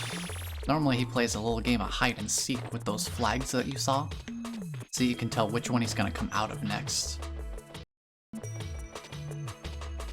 That gets a little tough, so I figure why not try to navigate around that. That's a Spectre coin. Stop it. So in these areas, instead of the pants being their attire that you tell what their color is, they've got entire jumpsuits. You got these bodysuits to keep them warm.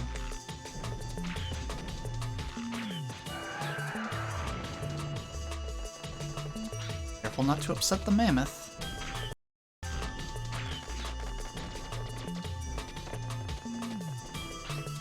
Every time you hit this, be prepared for some retaliation bullets.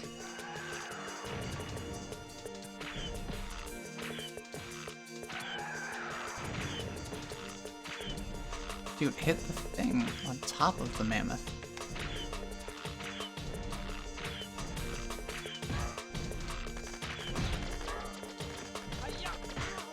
Yeah, try to be prepared for the bullets as much as you can. And eventually, you'll get them out. And you'll have yourself a nice easy catch.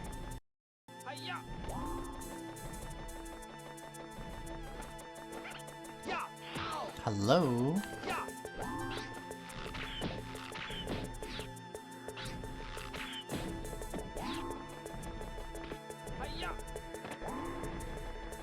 So this area is a fun one. Stay behind cover. Wait for the snow particles to not be going super fast. Those snow particles that you see falling right now, if they're moving fast, then you're gonna get pushed back on that ice. Let's bring down the platform.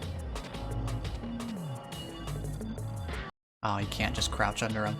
I was wondering if you could just lay underneath them. Seems as though that is not the case. It looks like this machine is moving the propeller. I think we should destroy this hazardous thing. I was busy catching a monkey, excuse me. Boom, goodbye.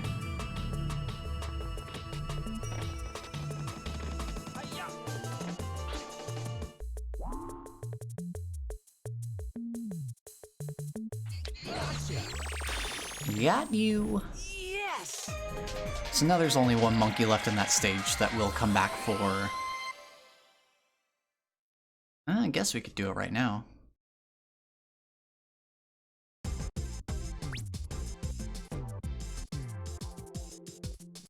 You did great.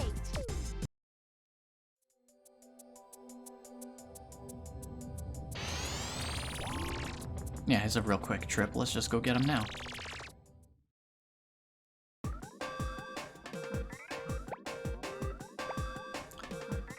Before we even go to Frosty Retreat, we're just gonna go back and grab this last monkey.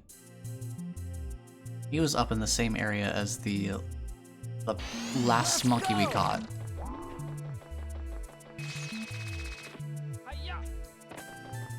So let's just zip right through.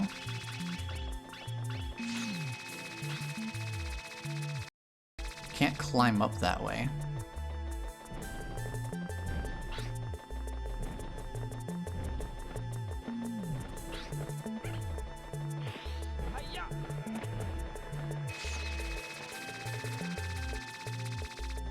You're lucky you can just zip right through there, not have to worry about waiting.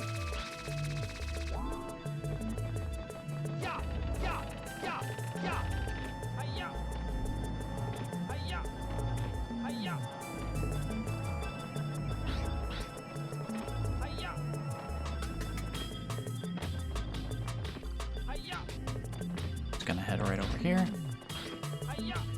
That's the slide. Where you're looking to go is over this way. All the way at the end here. And that's it. Yes! Stage complete. Easy peasy.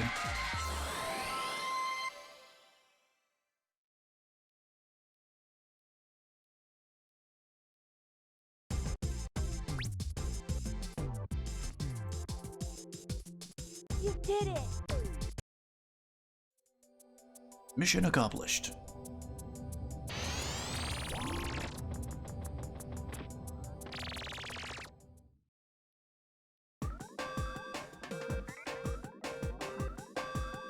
So now, this stage is really important for one reason in particular.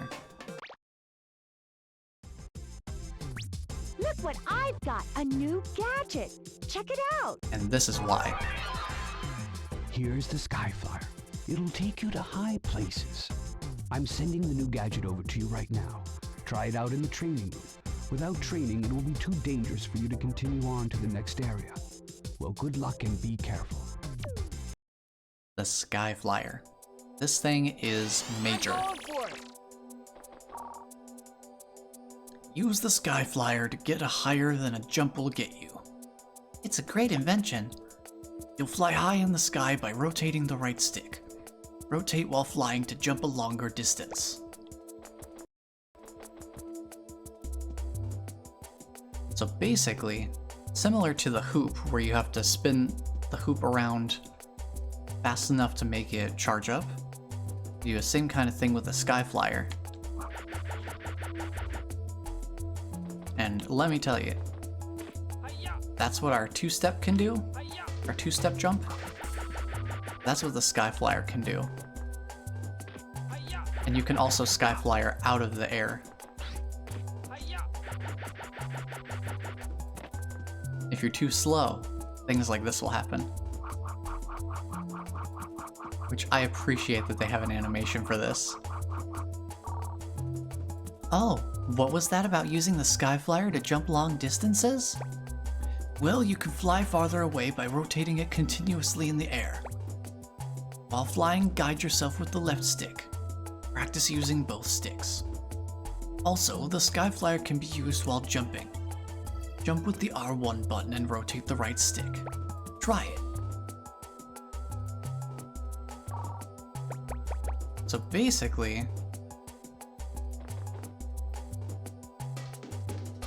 you can hover for longer periods by continuing to rotate.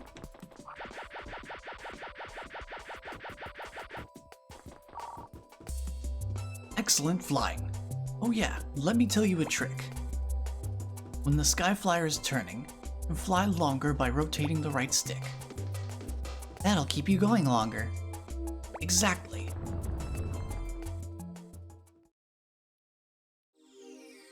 So yeah, it's not only for getting you up to higher places, but it also can help you hover over longer distances.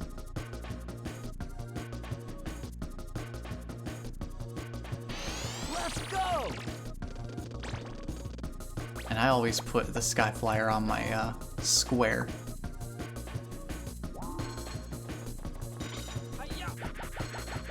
So now we can get over this gap that normally we wouldn't be able to get over.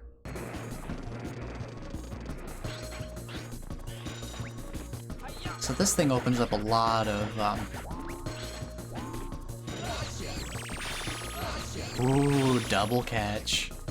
Awesome, awesome. They had a nice little portrait there. You get some good movement options opened up once you get the Skyflyer.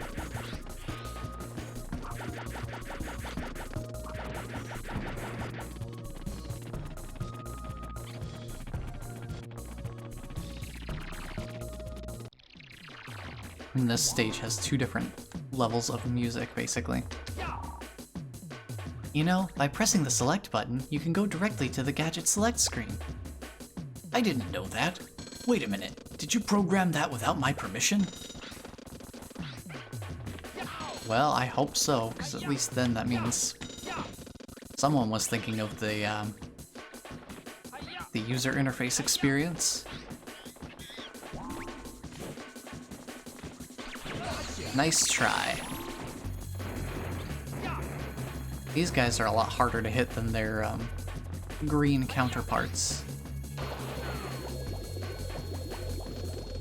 Snag a Spectre coin here.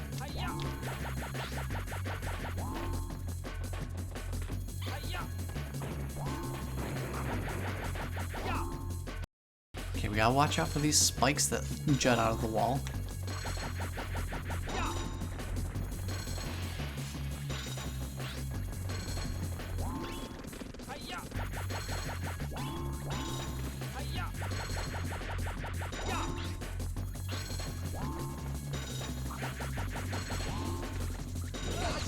I got you.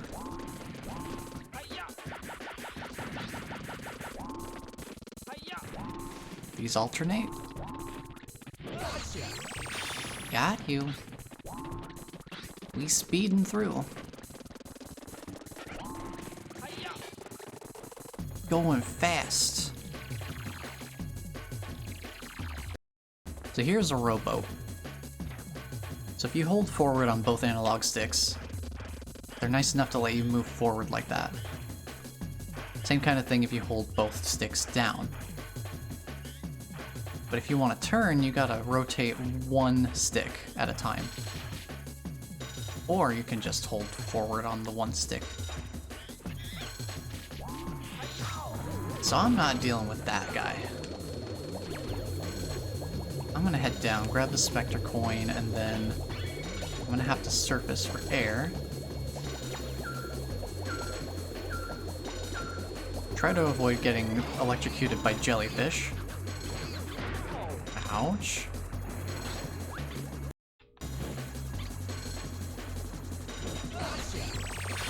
And we're done here. Yes!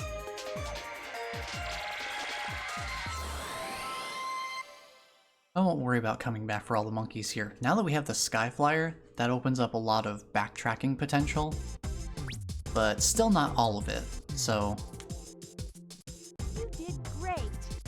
I'm not worried about backtracking for monkeys just yet.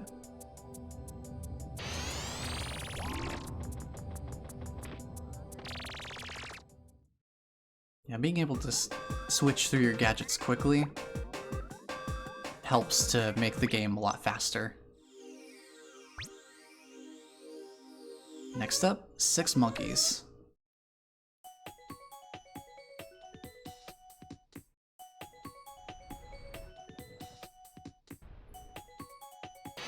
Let's go! Well, let's start with the one I can see right in front of me.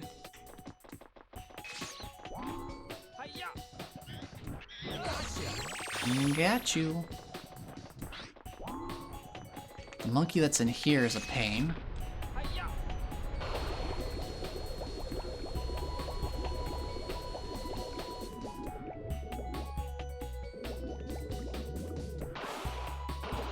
Because he's one of those, backpack wielders.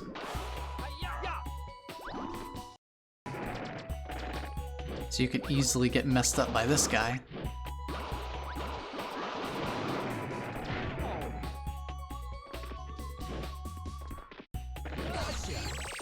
I've actually been pretty lucky with those guys so far. They haven't beaten me up too badly. Usually those guys give me a little bit more trouble.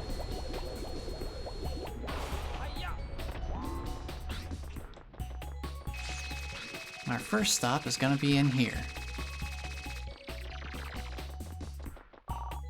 The passageway is blocked by an ice column. It seems like it'll break if you launch something heavy and smash it. I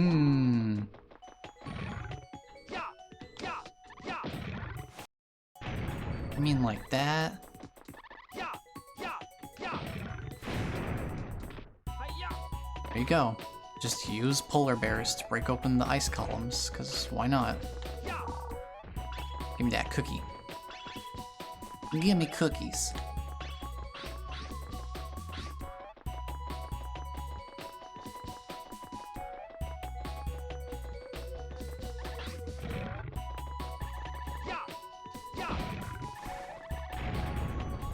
Thankfully that counted. Thankfully that also counted. So beware, there are ice physics going on here.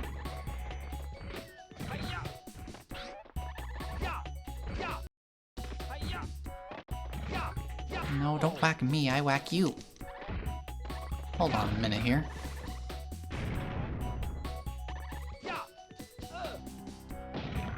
There we go.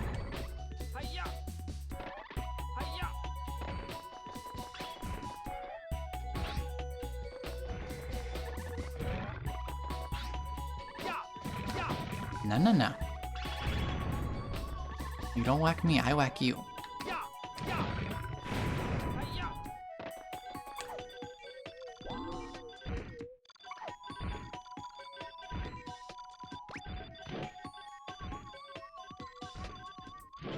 Got him.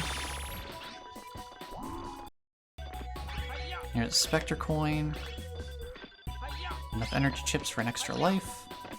Finally in the double digits.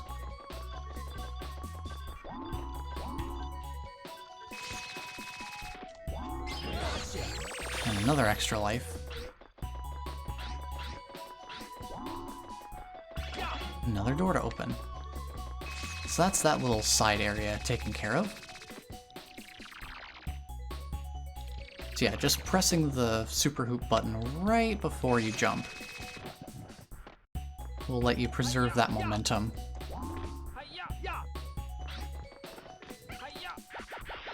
Try to avoid that guy.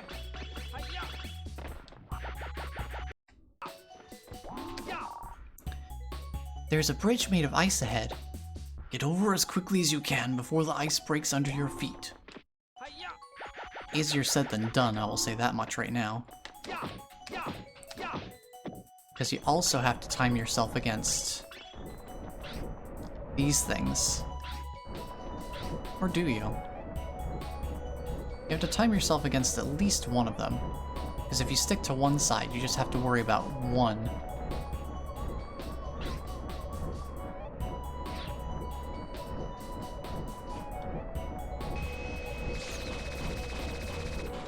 Because if you don't go fast enough, you're not gonna make it across. You You basically gotta be ready to absolutely commit.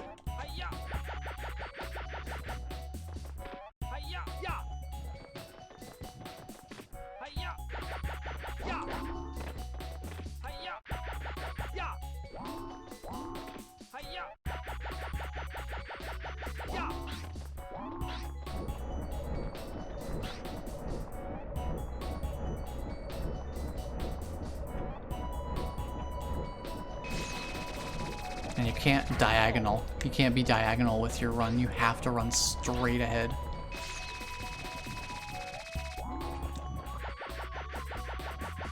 This is one of the parts that also sometimes gives me more difficulty. Get up there, Spike. Get up there. There's a ledge right there you can grab. Thank you.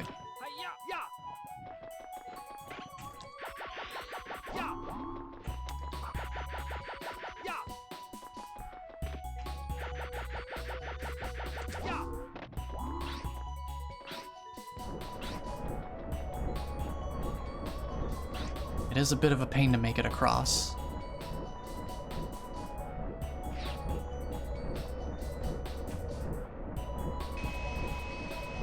Here, let me time it.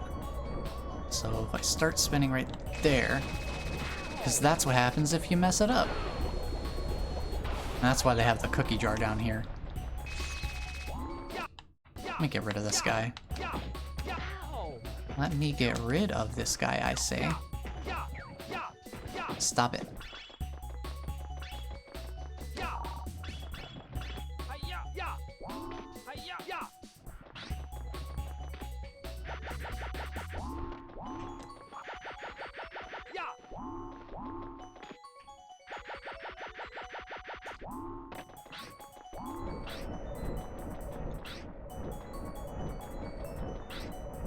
And trying to align the camera too is also.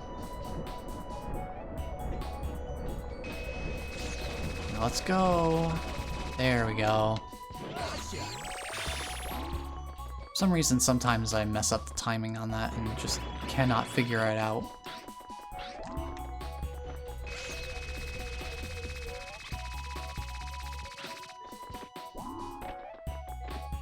Now, take care not to fall. Because if you fall, then you're gonna have to get past that bridge again. And there you have it. Yes!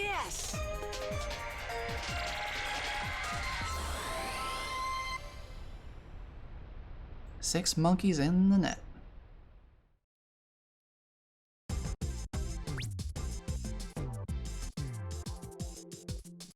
You did great.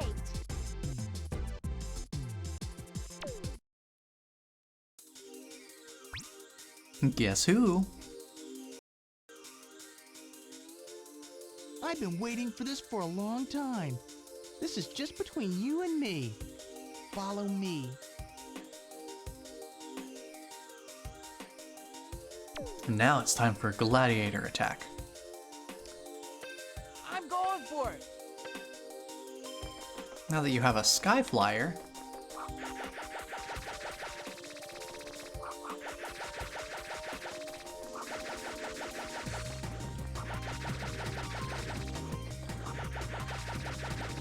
you can race him with the sky flyer too.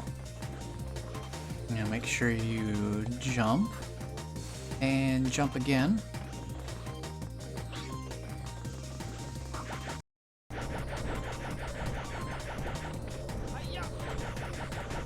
Just play it safe around those if you can. Sky flyer across the whole gap.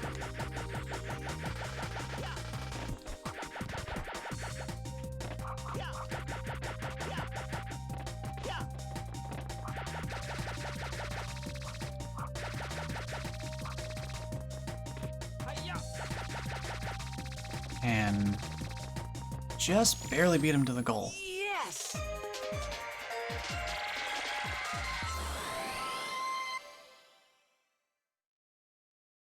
That's another 5 Spectre coins for us.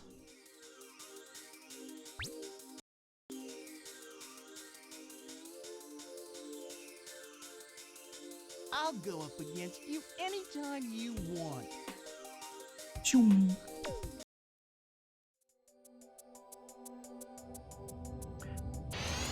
unlocked another minigame. So real quick, I'm gonna save. Because again, we haven't saved in a bit.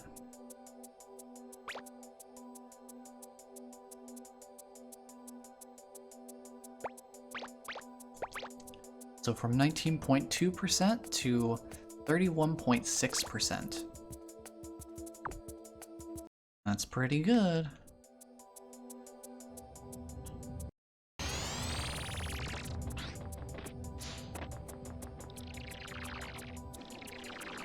So now we've got Spectre Boxing.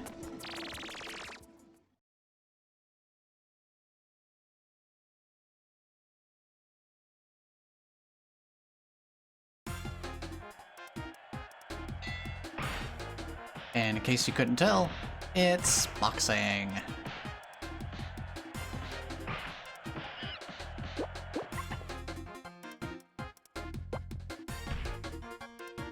Press up to punch, hold down it first and up to punch harder.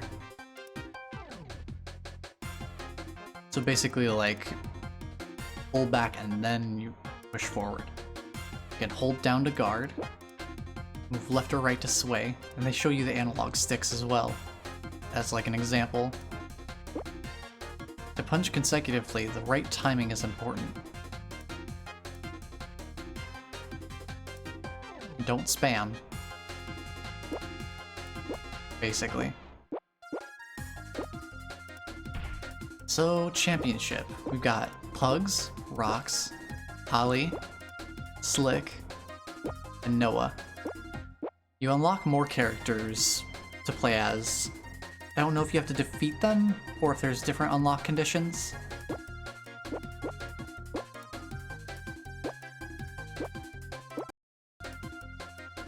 Let's go Pugs. So we've got 5 opponents to beat if we want to become the champion. Pugs versus Ali. Ready? Fight! So I just try to go with what feels right. I don't really have a specific strategy for this at all. Just try to land some strong hits between their guarding.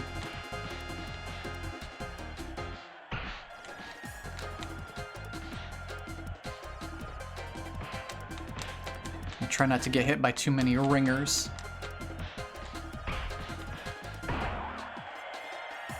Yeah, I don't really know how to explain it, just try to time your punches well, I guess. Well, that's our round 1 KO.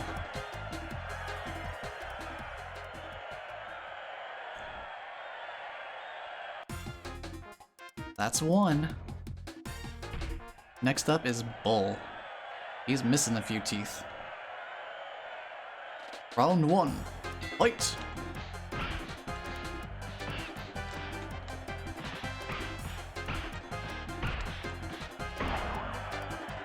So yeah, you really want to work on getting your timing down. Practice the timing for getting strong hits. Oh man, another round 1 KO? Dang. Pugs beefing them. Just railed them down. Next is Ray. Ray is a scary looking boy. Look at him.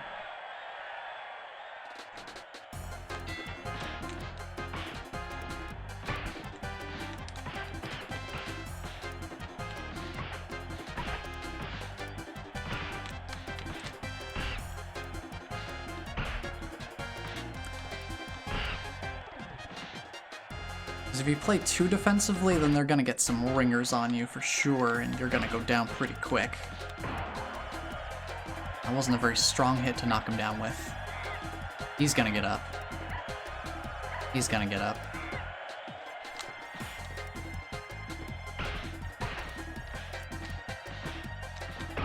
Take that.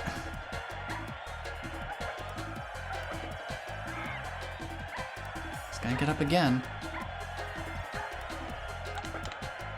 Oh, Never mind, I guess the game decided to give that to us. That's 3. 2 more to go. Next up is Max, and oh boy, look at that beefcake right there. Look at those abs.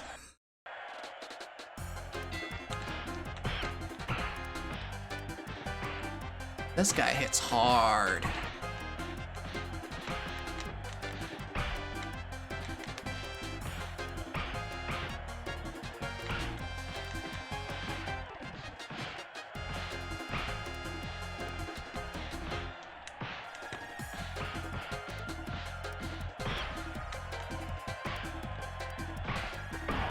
There we go. Sorry if I got quiet, I was trying to focus on my timings. Trying to sneak the punches in between his guards. Oh, jeez. Jeez. Oh, hang on there, buddy. Jeez. He's just going all out. So you gotta rotate the sticks to get back up. Yikes, he's hitting me with some ringers. Dang, I'm gonna get RKO'd. Interval. Gives us both a little chance to heal.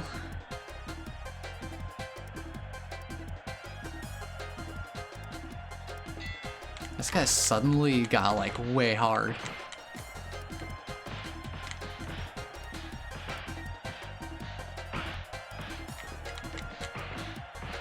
Dang, dude's clapping me. I'm getting absolutely clapped right now. Get up! He's not gonna get up fast enough. We're down. Darn. Game over. So yeah, I don't know strategy for how to do well at that.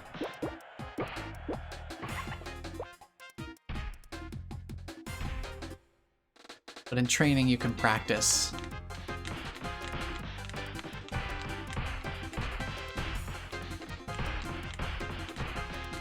Practice your timing.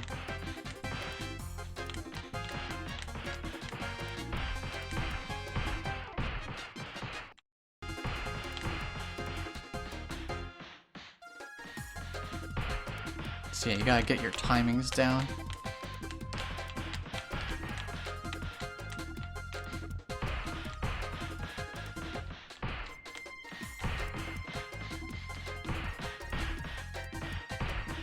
So the trick is to get the angle just right. Gotta get the angle like inside. You just want angle slightly in when you're punching forward. If you just do straight up and down, you'll go past them.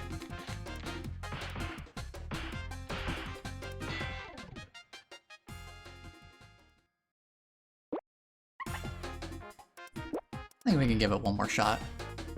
See, now we have Ray, Bull. We unlocked Ray and Bull as characters.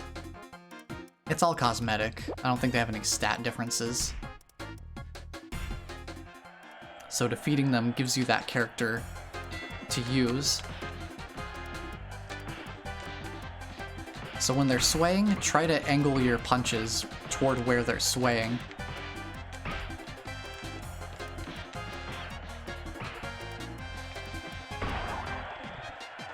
Try to chase them with your punches.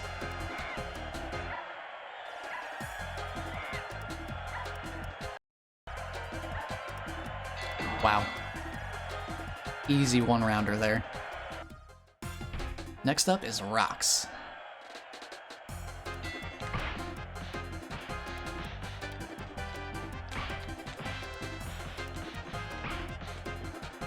No mercy. No mercy.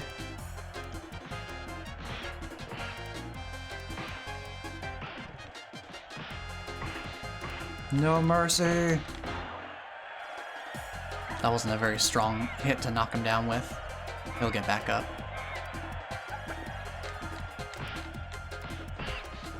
If you can get those strong hits, those are Those are your saving grace.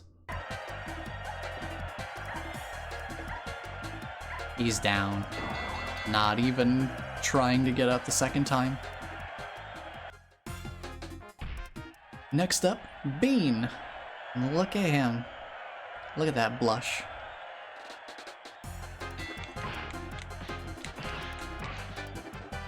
Yikes, dude. Whoa, whoa, whoa, whoa.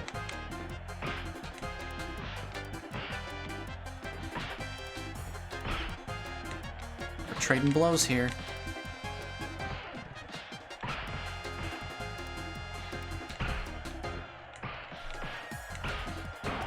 There you go. There's a clobber for you. Oh, maybe, nope. He's coming back up.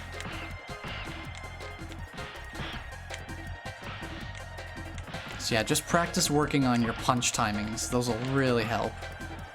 Because if you can hit them with those super hard hits, that'll knock their health down quite a bit.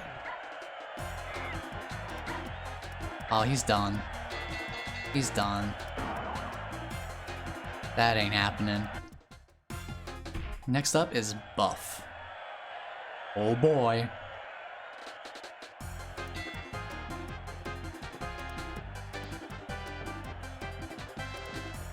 You wanna go? You wanna go, dude? He's going for it.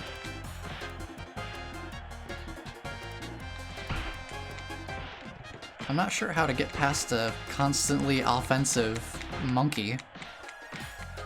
Constant offense is kind of hard to break through.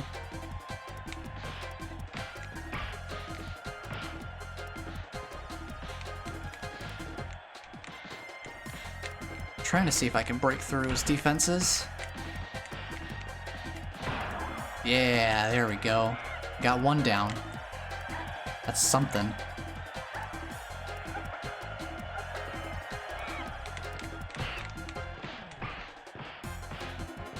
Let's see if we can chip off a bit more of his health here.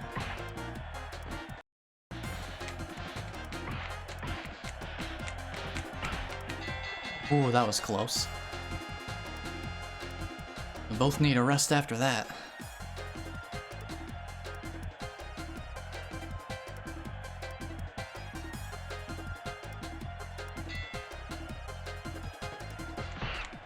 Yikes.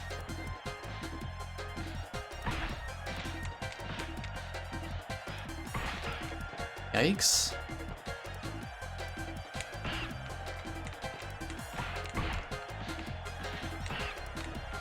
Get him. Get him. Sneak those punches in there. Yikes, yikes, yikes.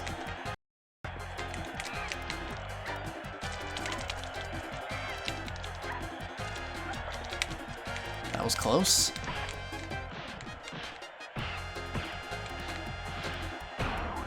Ooh, that was close too. This is really coming down to the wire. Oh, we get him? Oh, we got him. Nice. Only one more opponent remains between us and championship. And his name is Hoya. Look at him. Look at that majestic mustache. Now this is a man to fear. Look at him. Look at him. He just absolutely destroyed me. Dude. How do you do it? How does one beat the unbeatable? I'm gonna get RKO'd at this point. This is gonna be TKO. He's gonna knock me down 3 times and I'm just not gonna have... I'm gonna get, yeah, it's gonna be a TKO. Yep. Wait. There is no TKO. Are you kidding me? No TKO for that yet. Oh, I got him. Nice. Oh, this is a fight for the ages. Oh, dude. I clobbered him. He gets a chance to get back up for the interval though. Oh my god, I clobbered him. You ain't so tough, Hoya. You ain't so tough. I got your number. You think you got me? I got you.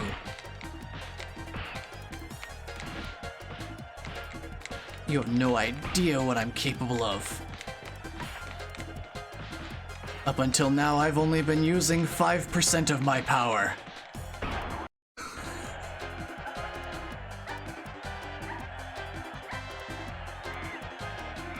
Stay down, Hoya. No, don't get up. Just stay down. Dang. We clobbered him after those first few knockdowns. So, one trick I just learned how to do. If you can take, like, your whole hand, like Mario Party style, just, like, get both analog sticks. Like, take your hand, put it straight over the controller so that one analog stick is on each side of your hand, and then rotate them both that way. I don't know if you saw how fast I got up during the KOs that I had, but man, I got up quick. So we are the champions.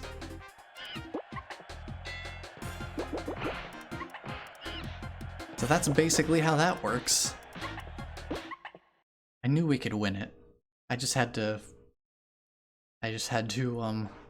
practice a bit more, get my rhythm back in. It's a very rocky story. I knew I had it in me. I just had to get back in the swing of it.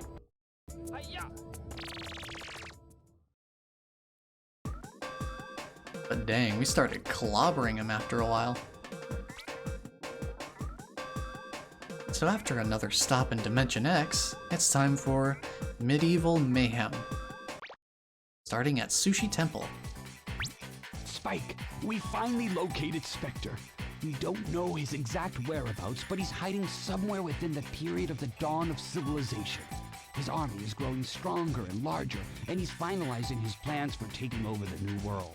Transport there now and find him. Time is running out. Hurry!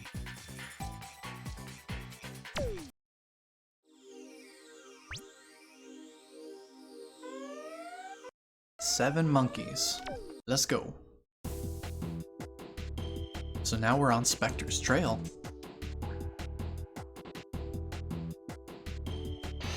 I'm going for it.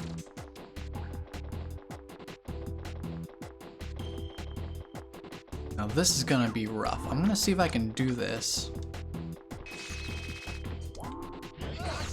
One. Two.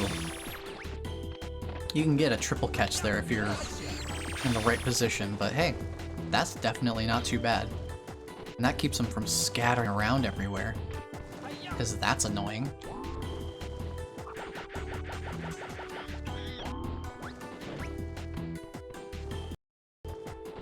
Is he just on the roof? Oh, he's just hanging out up there. Okay, real quick, let me shoot him down.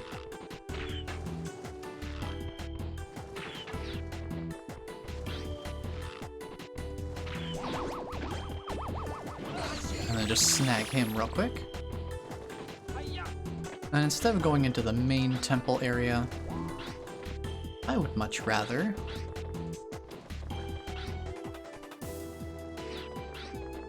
head down here into the well. And for some reason, at the bottom of the well, there's a bunch of lava. Who knows why that is? You might get hurt if you try too hard to get one monkey. Take a rest and relax before you lose your cool.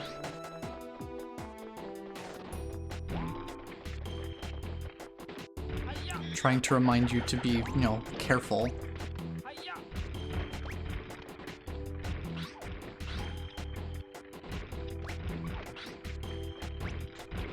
Dude, what are you doing?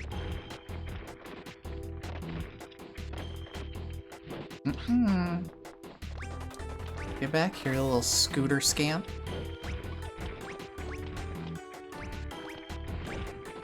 That's what I thought.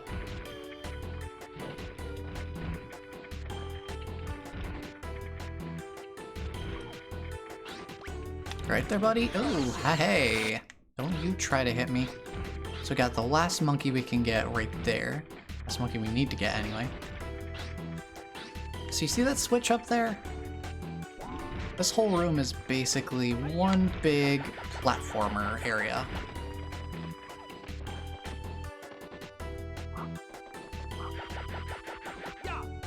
Get yourself up here. And then start working your way around the room.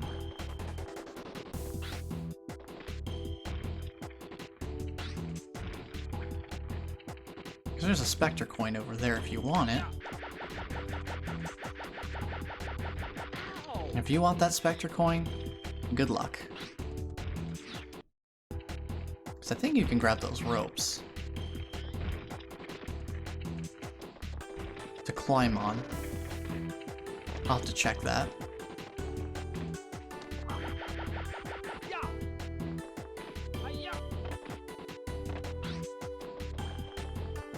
I believe you can grab onto these. No, apparently not. Okay, I'll just catch the monkey. Oh, we need one more. We need one more monkey.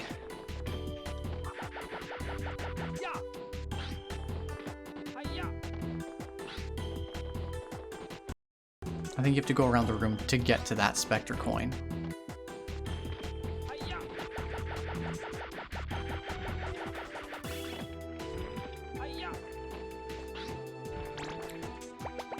Real quick, we'll trip this. That moves this statue out of the way. And there's another monkey in there.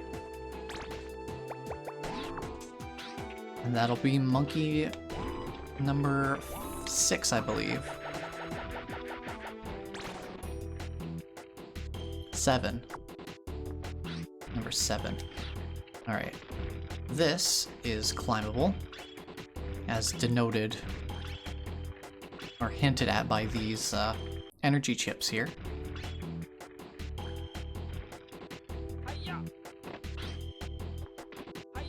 I want to go grab this Spectre coin real quick since we're close by.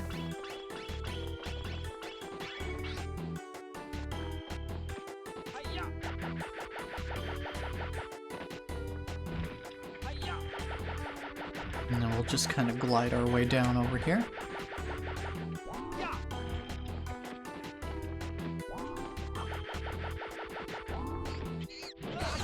And we're done with the stage. Yes!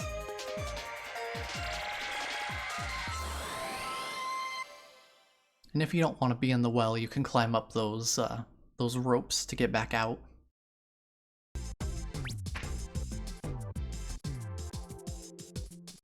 You did great. Thanks, Natalie.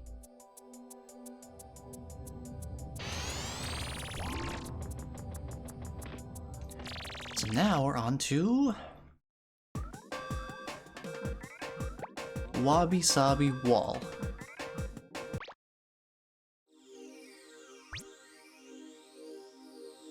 We need to capture 8 monkeys.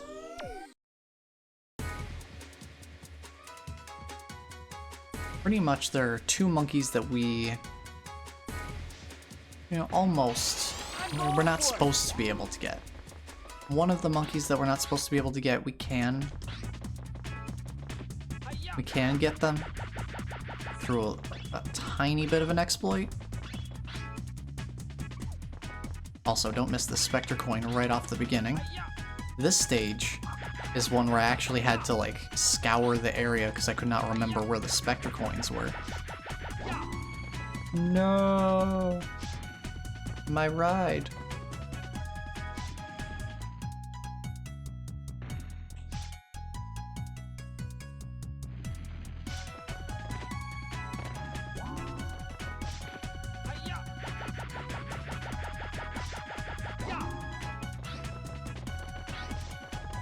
Let's see. I head over this way.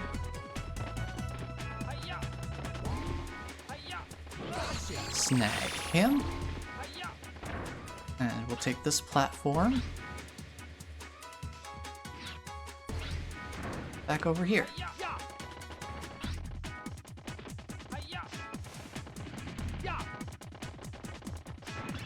And I want to drop down here. Snag this guy.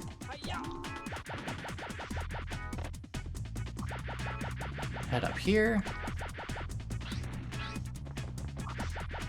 And just completely ignore those slanting stairs.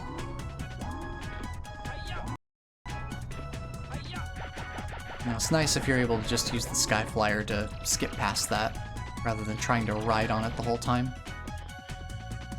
If you can see that they're already on yellow status, they can already tell I'm here. My studies show that the monkeys with white pants are very alert. It's harder to sneak up on them without being noticed. In case you couldn't pick up, these guys are white pants.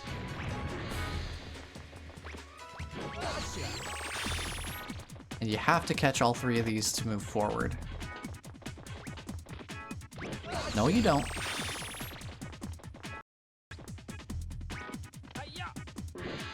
Try to watch out for those. Plus, they're little quick boys. They had mercy on me this time, though. Again, that is one of those spots where sometimes they can be a real pain to deal with. Because they can hop in and out of these little hatches here. These hatches open up and they can jump in and out of them. Thankfully, I didn't even take damage, let alone have any trouble with catching the monkeys, so they were merciful today. The guided bullets in the slingback shooter consist of 3 rounds to 1 set. There are times the guidance will miss the target, but I can't help you there. Sometimes it happens, you know.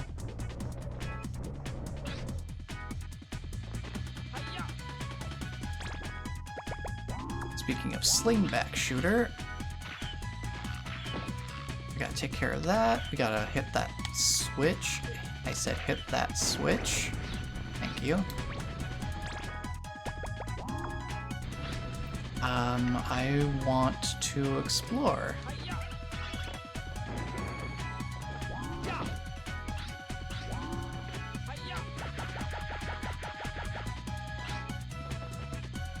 Can't remember if there's something, if there's a Spectre coin over there or not. I don't see one. Okay. We already have 2 of them, right? Okay, I know where the last one is then. The 3rd one is the one that always stumped me. Hello, Sawblade Hitbox. Nice to see you.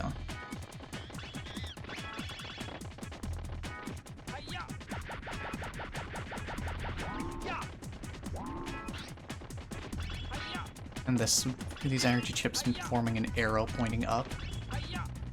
Like, hey, go up.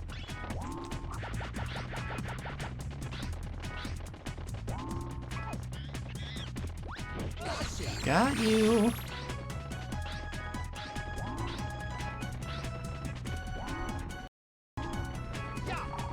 So if there are any stages like this one where I don't end up going through to the end of the stage, then we'll see the ends of the stages later when I come back to get the other monkeys.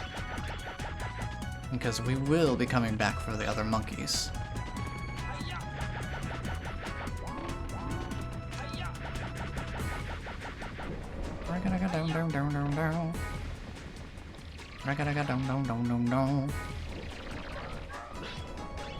So, how many more monkeys do we need? 2 of them?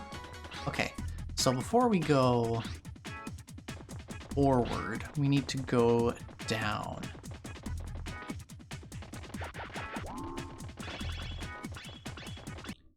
Now, normally this monkey in here is just like, chilling out. He's not at all threatened by our presence, or anything like that. Nice homing bomb. Get out of here. It looks so shocked. I just want to get rid of these guys because they're going to be a pain if I don't. So what you could do here... Normally you can't get this monkey. But if you poke your head through with the slingback shooter and hit him, he'll be startled. And eventually he'll run out on his own. Go ahead, let him run off and cool down, because he's a fast runner. And then you can just grab him. Normally you need a different gadget to get that monkey. Since you can kind of poke your head through the wall with the slingback shooter, you can grab him early. There's another monkey in a way earlier stage that you would need the same gadget for, but you can just get him by swinging the net through the wall.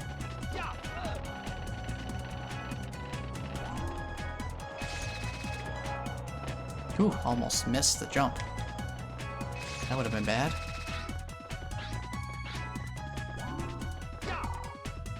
According to my study, monkeys in black pants are dangerous and wild.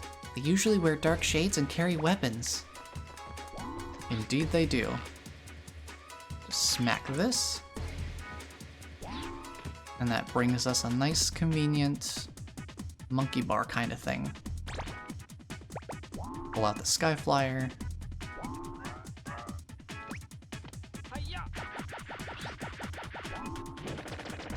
Ouch. Try to juke me. Get that juking out of here. You cannot juke me.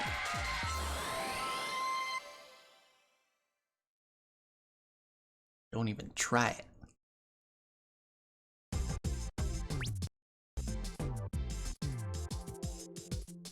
You did great.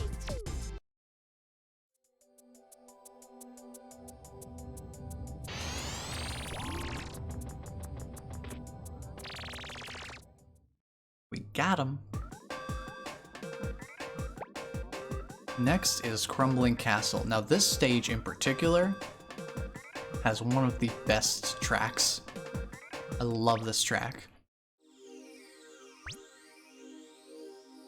Our mission is different this time. There are 20 monkeys in the stage, but our job is to go catch Spectre.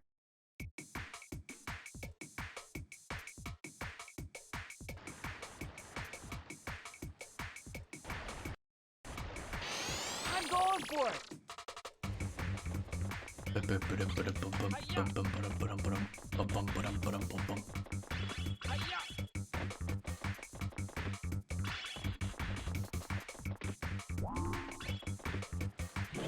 Make sure you catch that guy before he has the chance to get up and start shooting. You do need to catch monkeys in this stage to complete it, so just keep that in mind. No point in going in there. Just keep in mind that there are some monkeys that you will have to catch. It's dangerous to run right up to a strong monkey. Think clearly. You won't lose if you outsmart them, right? Glad you agree, Spike. So you can see this guy's got green pants, the red and blue goggles, or red and green, and a backpack. This guy means serious business.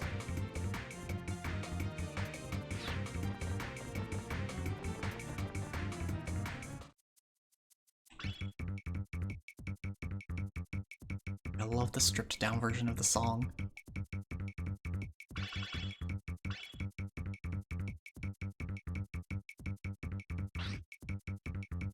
His alert's not going away though. So this is what the green pants monkey is capable of. Absolute mayhem. Rockets, bad news. Calling Team Rocket in here.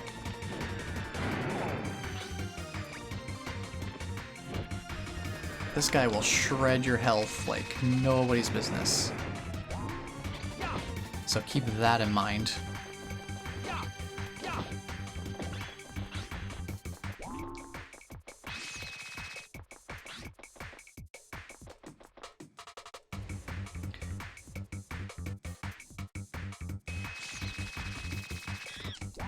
So I don't know what your best bet is here, really.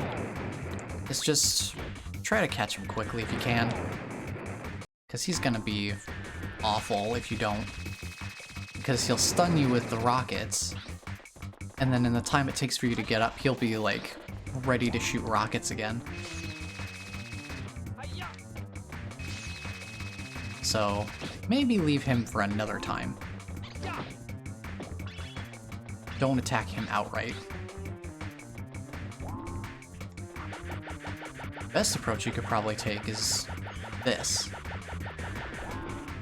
Dropping from above. Trying to get the drop on him.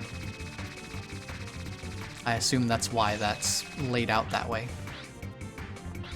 I assume the environment is laid out such that you would have drop on him there.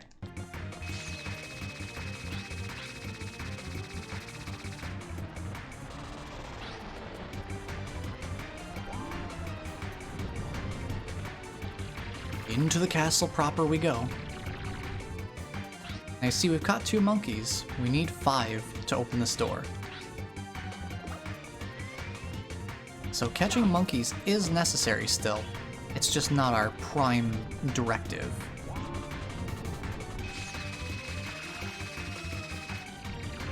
Let's start by going in here.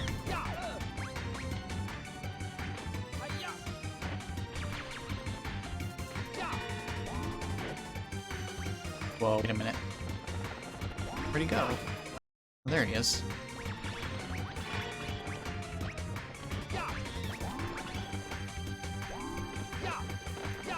The bats are kind of annoying, so try to get rid of them. Hey, didn't notice me. So let's raise up this pillar.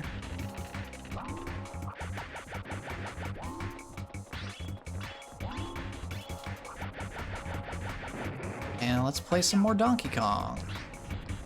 Barrels are coming, try to avoid them. If you can. Now, before we get anybody else in this room, because there's still 2 more monkeys in that room, I think. Before we do that, grab the guy on the roof. This is a door, but it's locked right now. And this mysterious object that has a monkey in it is glowing. And we know that that means we're not going to be able to do anything about it until after we beat the game. Real quick, I just wanted to put up the steps there. So that wherever we are in the castle, we can come back up to that area. Whether we happen to be in here, or whether we want to go on the outside.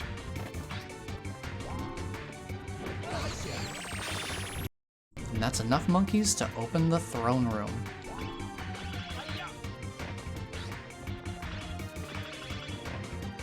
Of course, you know me. Yeah, I got some more monkeys. There's another monkey for you on the way down.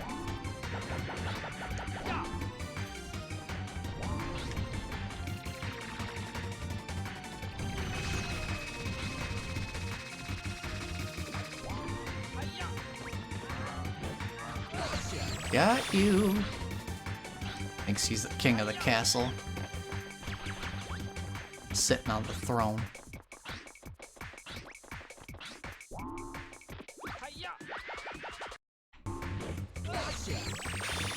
Hop up on the chandeliers to grab some more monkeys. I have a feeling that those energy chips were not placed correctly.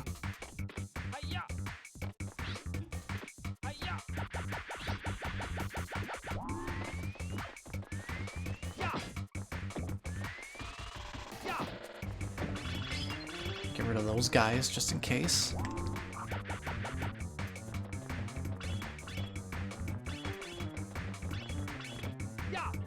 I'll head across the chandeliers in a second. I want to grab this monkey.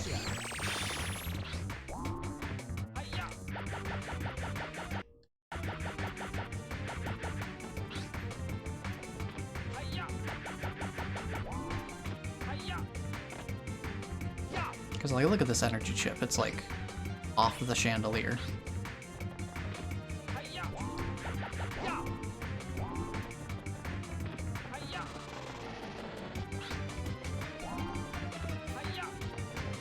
Another monkey. Another Spectre coin.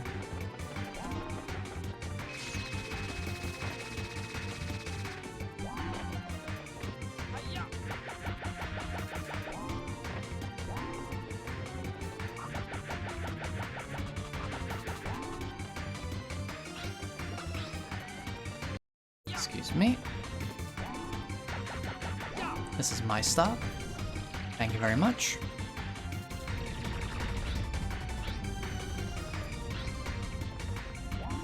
So now we got a nice little slide, which we can jump off at any time, which is nice. Not sure what to do. I'm not sure what to do either, apparently. I got you.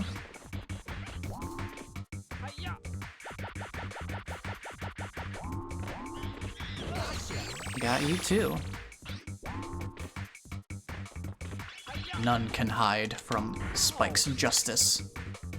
I believe there's one more monkey up there somewhere. Yeah, right over there. I want to see if I can go grab him real quick. Plus there's a Spectre coin over there we can grab as well. He's just taking a nap inside the guillotine. As you do. This is bouncy.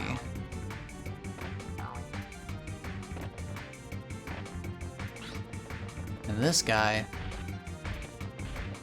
need to juke him and then hit him. Juke him, hit him. It's easy if you just run in a circle and then hit him. Hit him whenever he tries to attack. And down he goes. And he drops an extra life for you. So that's light of him as well. But now we're on our way through to the next area.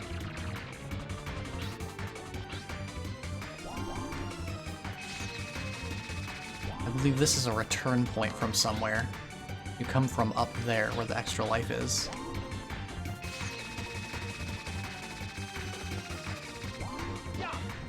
This lets you get back outside. Go down that tunnel and you can get back outside. Now how on earth do you get in there? Well, I see a pool of water. So, there must be a tunnel. I always catch my water net monkeys off screen. Just fire water nets at them until it works. You just go through here. Make sure you're prompt, because you only have a certain amount of oxygen.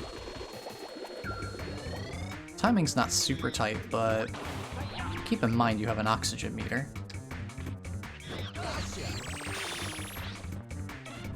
This opens the door, but only temporarily.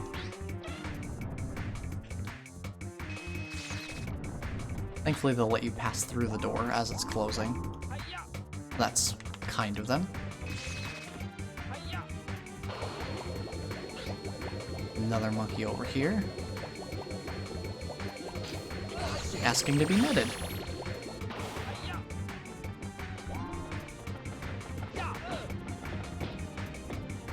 Get rid of them. There's one more. There you go. They won't hurt you, they'll just bother you.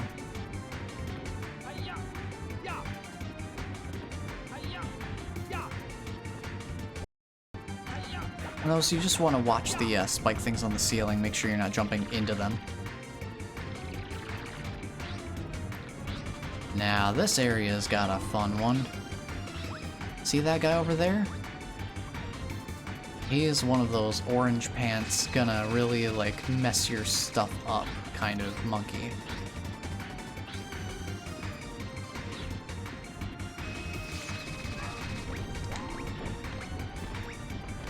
And he will escape quickly. He will very quickly take his leave of the area. No bullets for you. You don't get to shoot me. You don't shoot at me.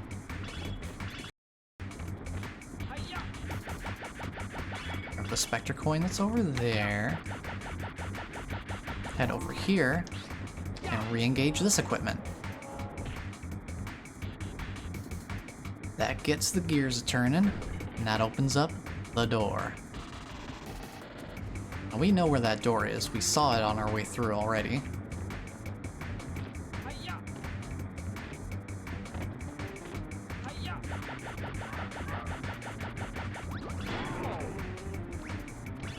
If you've got the moxie to chase after this guy, go for it.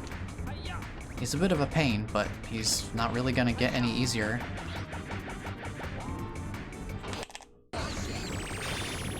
Usually the best strategy is just wait for him to go in the water. Then he can't shoot you. Can't shoot you till he gets out of the water. So he becomes a non-threat, basically. So this is where the area exits to. How many monkeys did we catch? Wow. All but 2. One of them we literally cannot get, and one of them is a little more on the hidden side. We'll go pay them a visit, since we need to go outside anyway. How many Spectre coins? 3 out of 4? I think I know where that 4th one is as well. I think it's with the other monkey.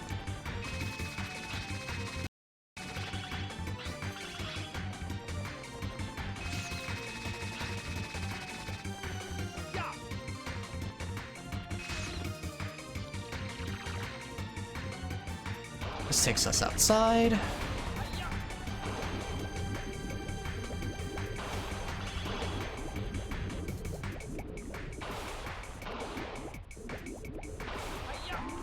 Don't want to fall off the waterfall, there's nowhere to go.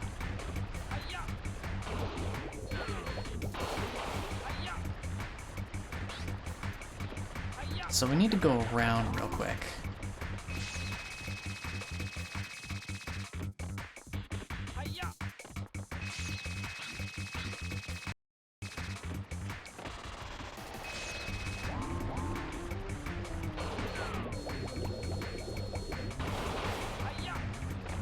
We need to go around here. There's a little area around the side of the castle.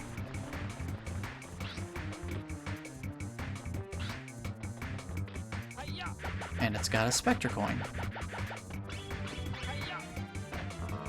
And you can also spot some more stuff over there.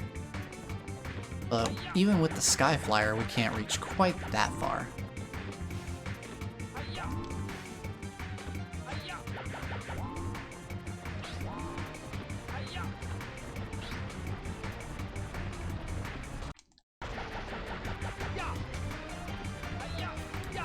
And that's where the castle comes in.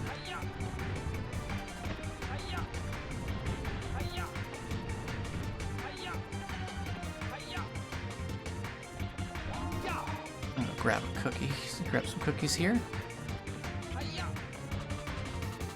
If we hop up here, take a look down, we can see that there's like this little path.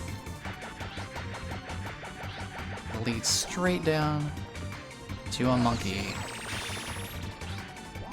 And so that leaves only 1 monkey in the entire stage out of 20 monkeys. And it is a monkey that we literally cannot do anything about. It's this one right here. Can't do anything about this until after we've beaten the game. So now there's nothing left to do but head in here.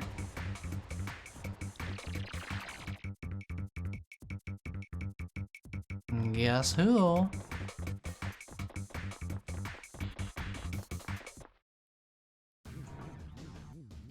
Well, look who's here. Look who's so you here. Finally found us. Spectre. Jake. And how is everything coming along? Everything is under control and coming along very nicely according to plan. Very good. Then let's get going. Right. Hold on! You're not going anywhere. Oh, yes, we are. I don't have time to bother with you right now. Oh, but we will. We will meet again. You just wait. You won't even know what hit you. Another time, another place. You'll have your chance. Well, they're taking their airship. And just getting out of here. I don't know how it fits through the hatch on the ceiling. But I guess it doesn't need to if they just, you know, teleport. Doesn't need to fit through the hatch on the ceiling. But then, out of nowhere, this guy shows up. He's charged with electricity, so don't touch him. Just walk away. Just walk away. Then when he slams down, that's your chance to smack him.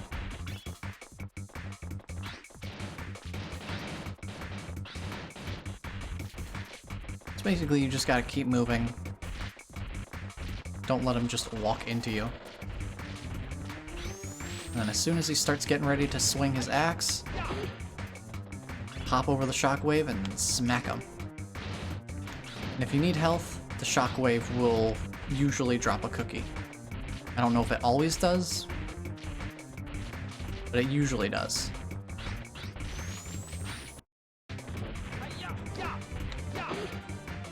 The real boss of this encounter is the camera.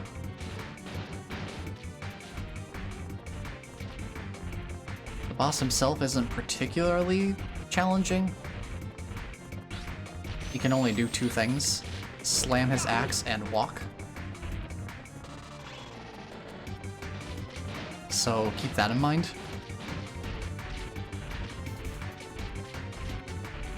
The main trick is making sure that your camera is in a good place, so that when it's time to dodge, you can actually effectively dodge him. And he'll collapse. And you're done. Yes!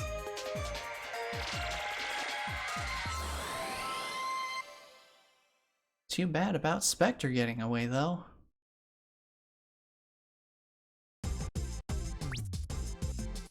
Uh-oh. Where's Natalie and the professor? They're gone.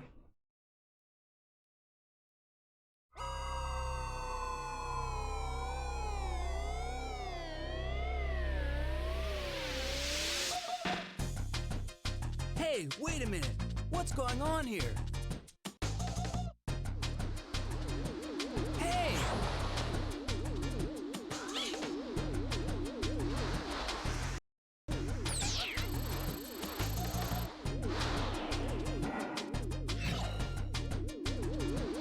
Whoa! Look, it's a UFO! No! Get inside! Whoa! Please help me! Oh! I love that voice acting. Like, why'd they have a lady do that guy's voice? Please help me! Spike, listen, I have a message from the professor. Let's hear it! Understood. Spike, I'm sure you've seen the strange things going on outside. While you were gone, Spectre and his gang of apes swept in and have taken over the town. The entire town is running scared. Everything's been turned upside down. It's a mess and we need your help. Here, take a look. Spectre's built his base right in the middle of town. The apes are everywhere. His army is getting stronger and more dangerous. You're the only one who can save us all. You've got the gadgets, now go use them. Time is running out. We're counting on you. Ah! Hey, wait a minute! What are you doing? Hold on! Let go of Stop. me!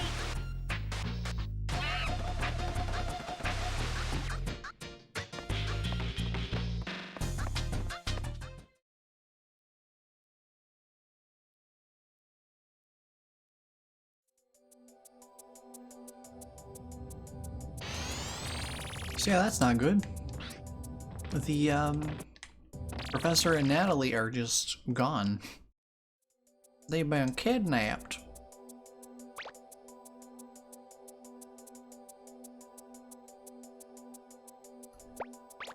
So now we've dealt with the past. Now it's time to proceed into the future.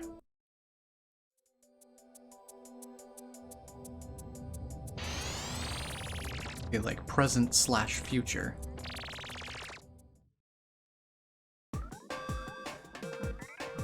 And our first stage in Futurama, not the animated series, is City Park. But first, I've just finished evaluating a new gadget for the professor, and we've sent it over to you. You'll find it in the training room. As the professor's already told you, if you don't complete the training, you can't advance to the next area. Good luck.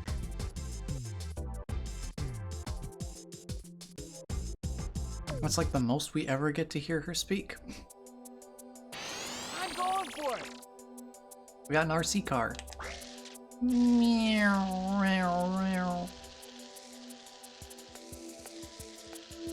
Double lane drifting. The RC car appears when you push the right stick in. You can drive the car with the right stick. Try it. You can also run along with the RC car. Race the car to the exit of this room.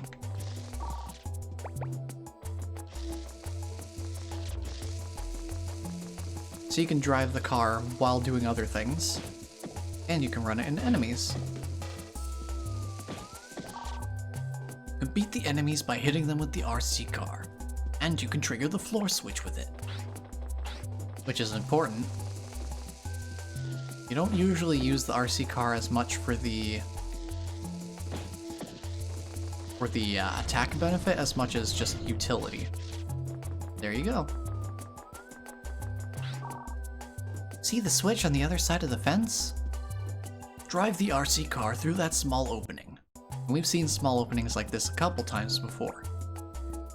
To call the RC car, push the right stick in.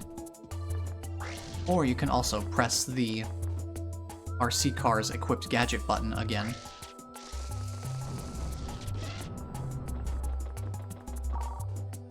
What a great gadget. You can also use the RC car to get items. Don't forget that.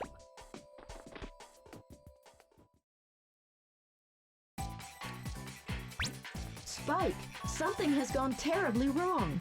The No professor kidding. and Natalie are nowhere to be found. The laboratory has been ransacked and much of the equipment has been destroyed. The apes were here and I believe they've taken the professor and Natalie away with them. You're now being transferred to Spectre's base area. His exact location is unknown. All I can tell you at this time is that his base is an old factory building located in the middle of town somewhere.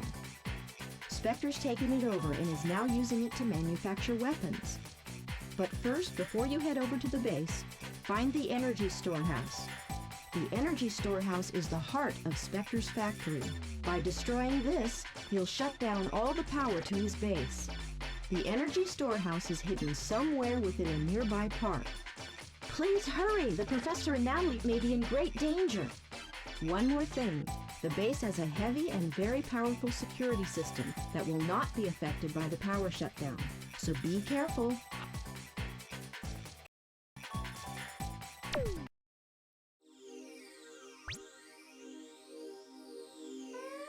Capture 8 monkeys. Let's go.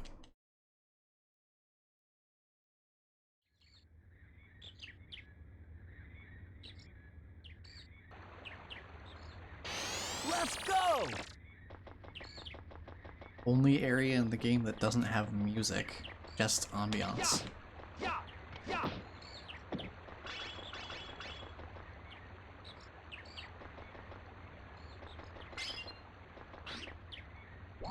Gotcha. Hey, we didn't even have to use the RC car. Just walked close enough for us to get him outright. That's handy.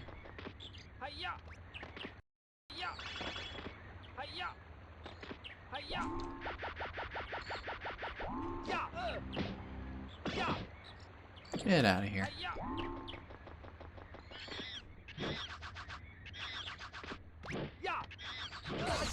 So much for being extremely alert. Too busy staring at the punching bag to do anything.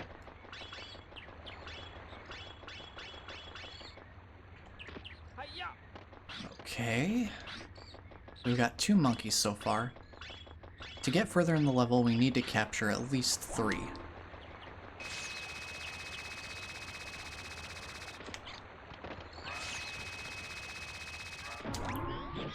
And this is the one we can catch. To open that up. So try to avoid that. That guy's bad news. You don't have to fight him, which you don't really need to unless you're too slow getting around him. Down we go.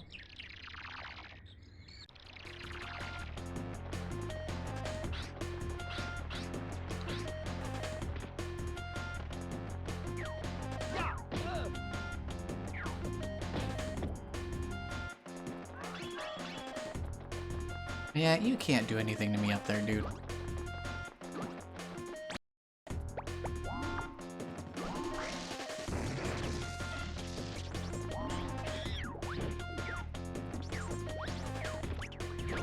Oh boy, there he goes. You gonna dive in the water? I hope not. Okay, good.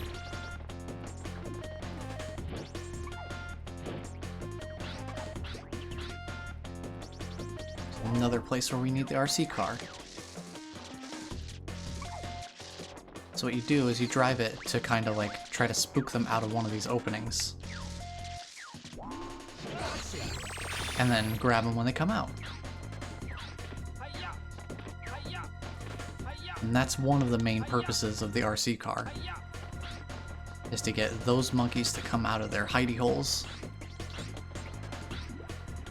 Is there anything over here worth grabbing? Okay, we can get this monkey up here. Drive this in. And then work your way up. Make sure you don't dawdle.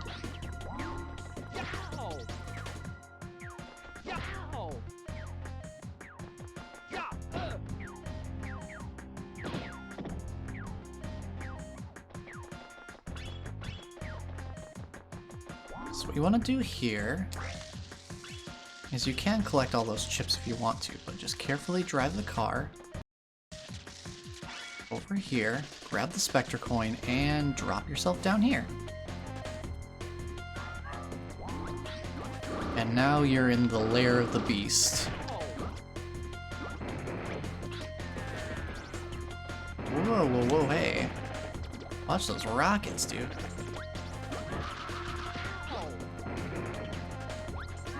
And it is quite a confined area, so it can be a little tricky sometimes to get a bead on them.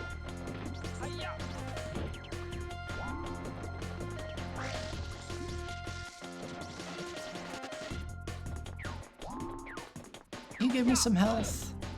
I would appreciate some health. Thank you. Very much. Alright, we don't need the RC car anymore.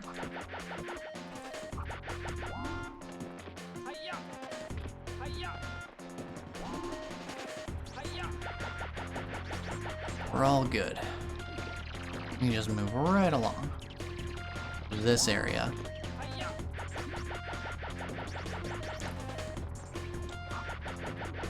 Can't get up there just by yourself. You're gonna need some help. And these big barrels are just the kind of help you need. Now I'll get you another Spectre coin. And take the slide down here. Grab this guy. Only one more left before we pass the stage.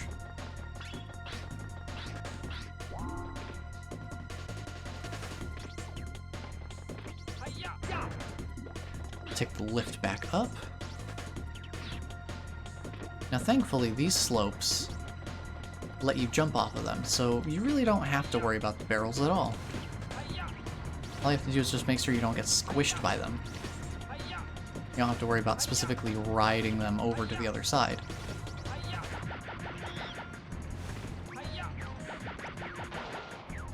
The only time you really need to worry about that is getting up here. If you can get yourself on top of the barrel, you're all set. Oh! He fell through the floor. Oh my god, I hit him so hard he fell through the floor. Got him. We good. Yes! We good.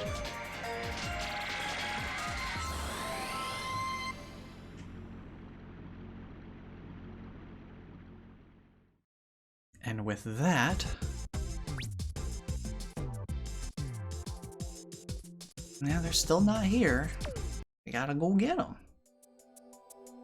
But that will have to wait until next time, because I am all out of time for today. So, thank you all so much for being here and hanging out. It's been fun coming back to this game. I always enjoy coming back and playing this a bit more. So, we'll be continuing this next time, for sure. And we definitely will be able to beat the game next time. Not sure if we'll be able to get 100% by the end of the next stream, but we'll see. But thank you all so much for being here, hanging out. It's amazing. I appreciate all the support. And this game is lovely. I adore this game. For all of its flaws, too. But until the next stream, take care.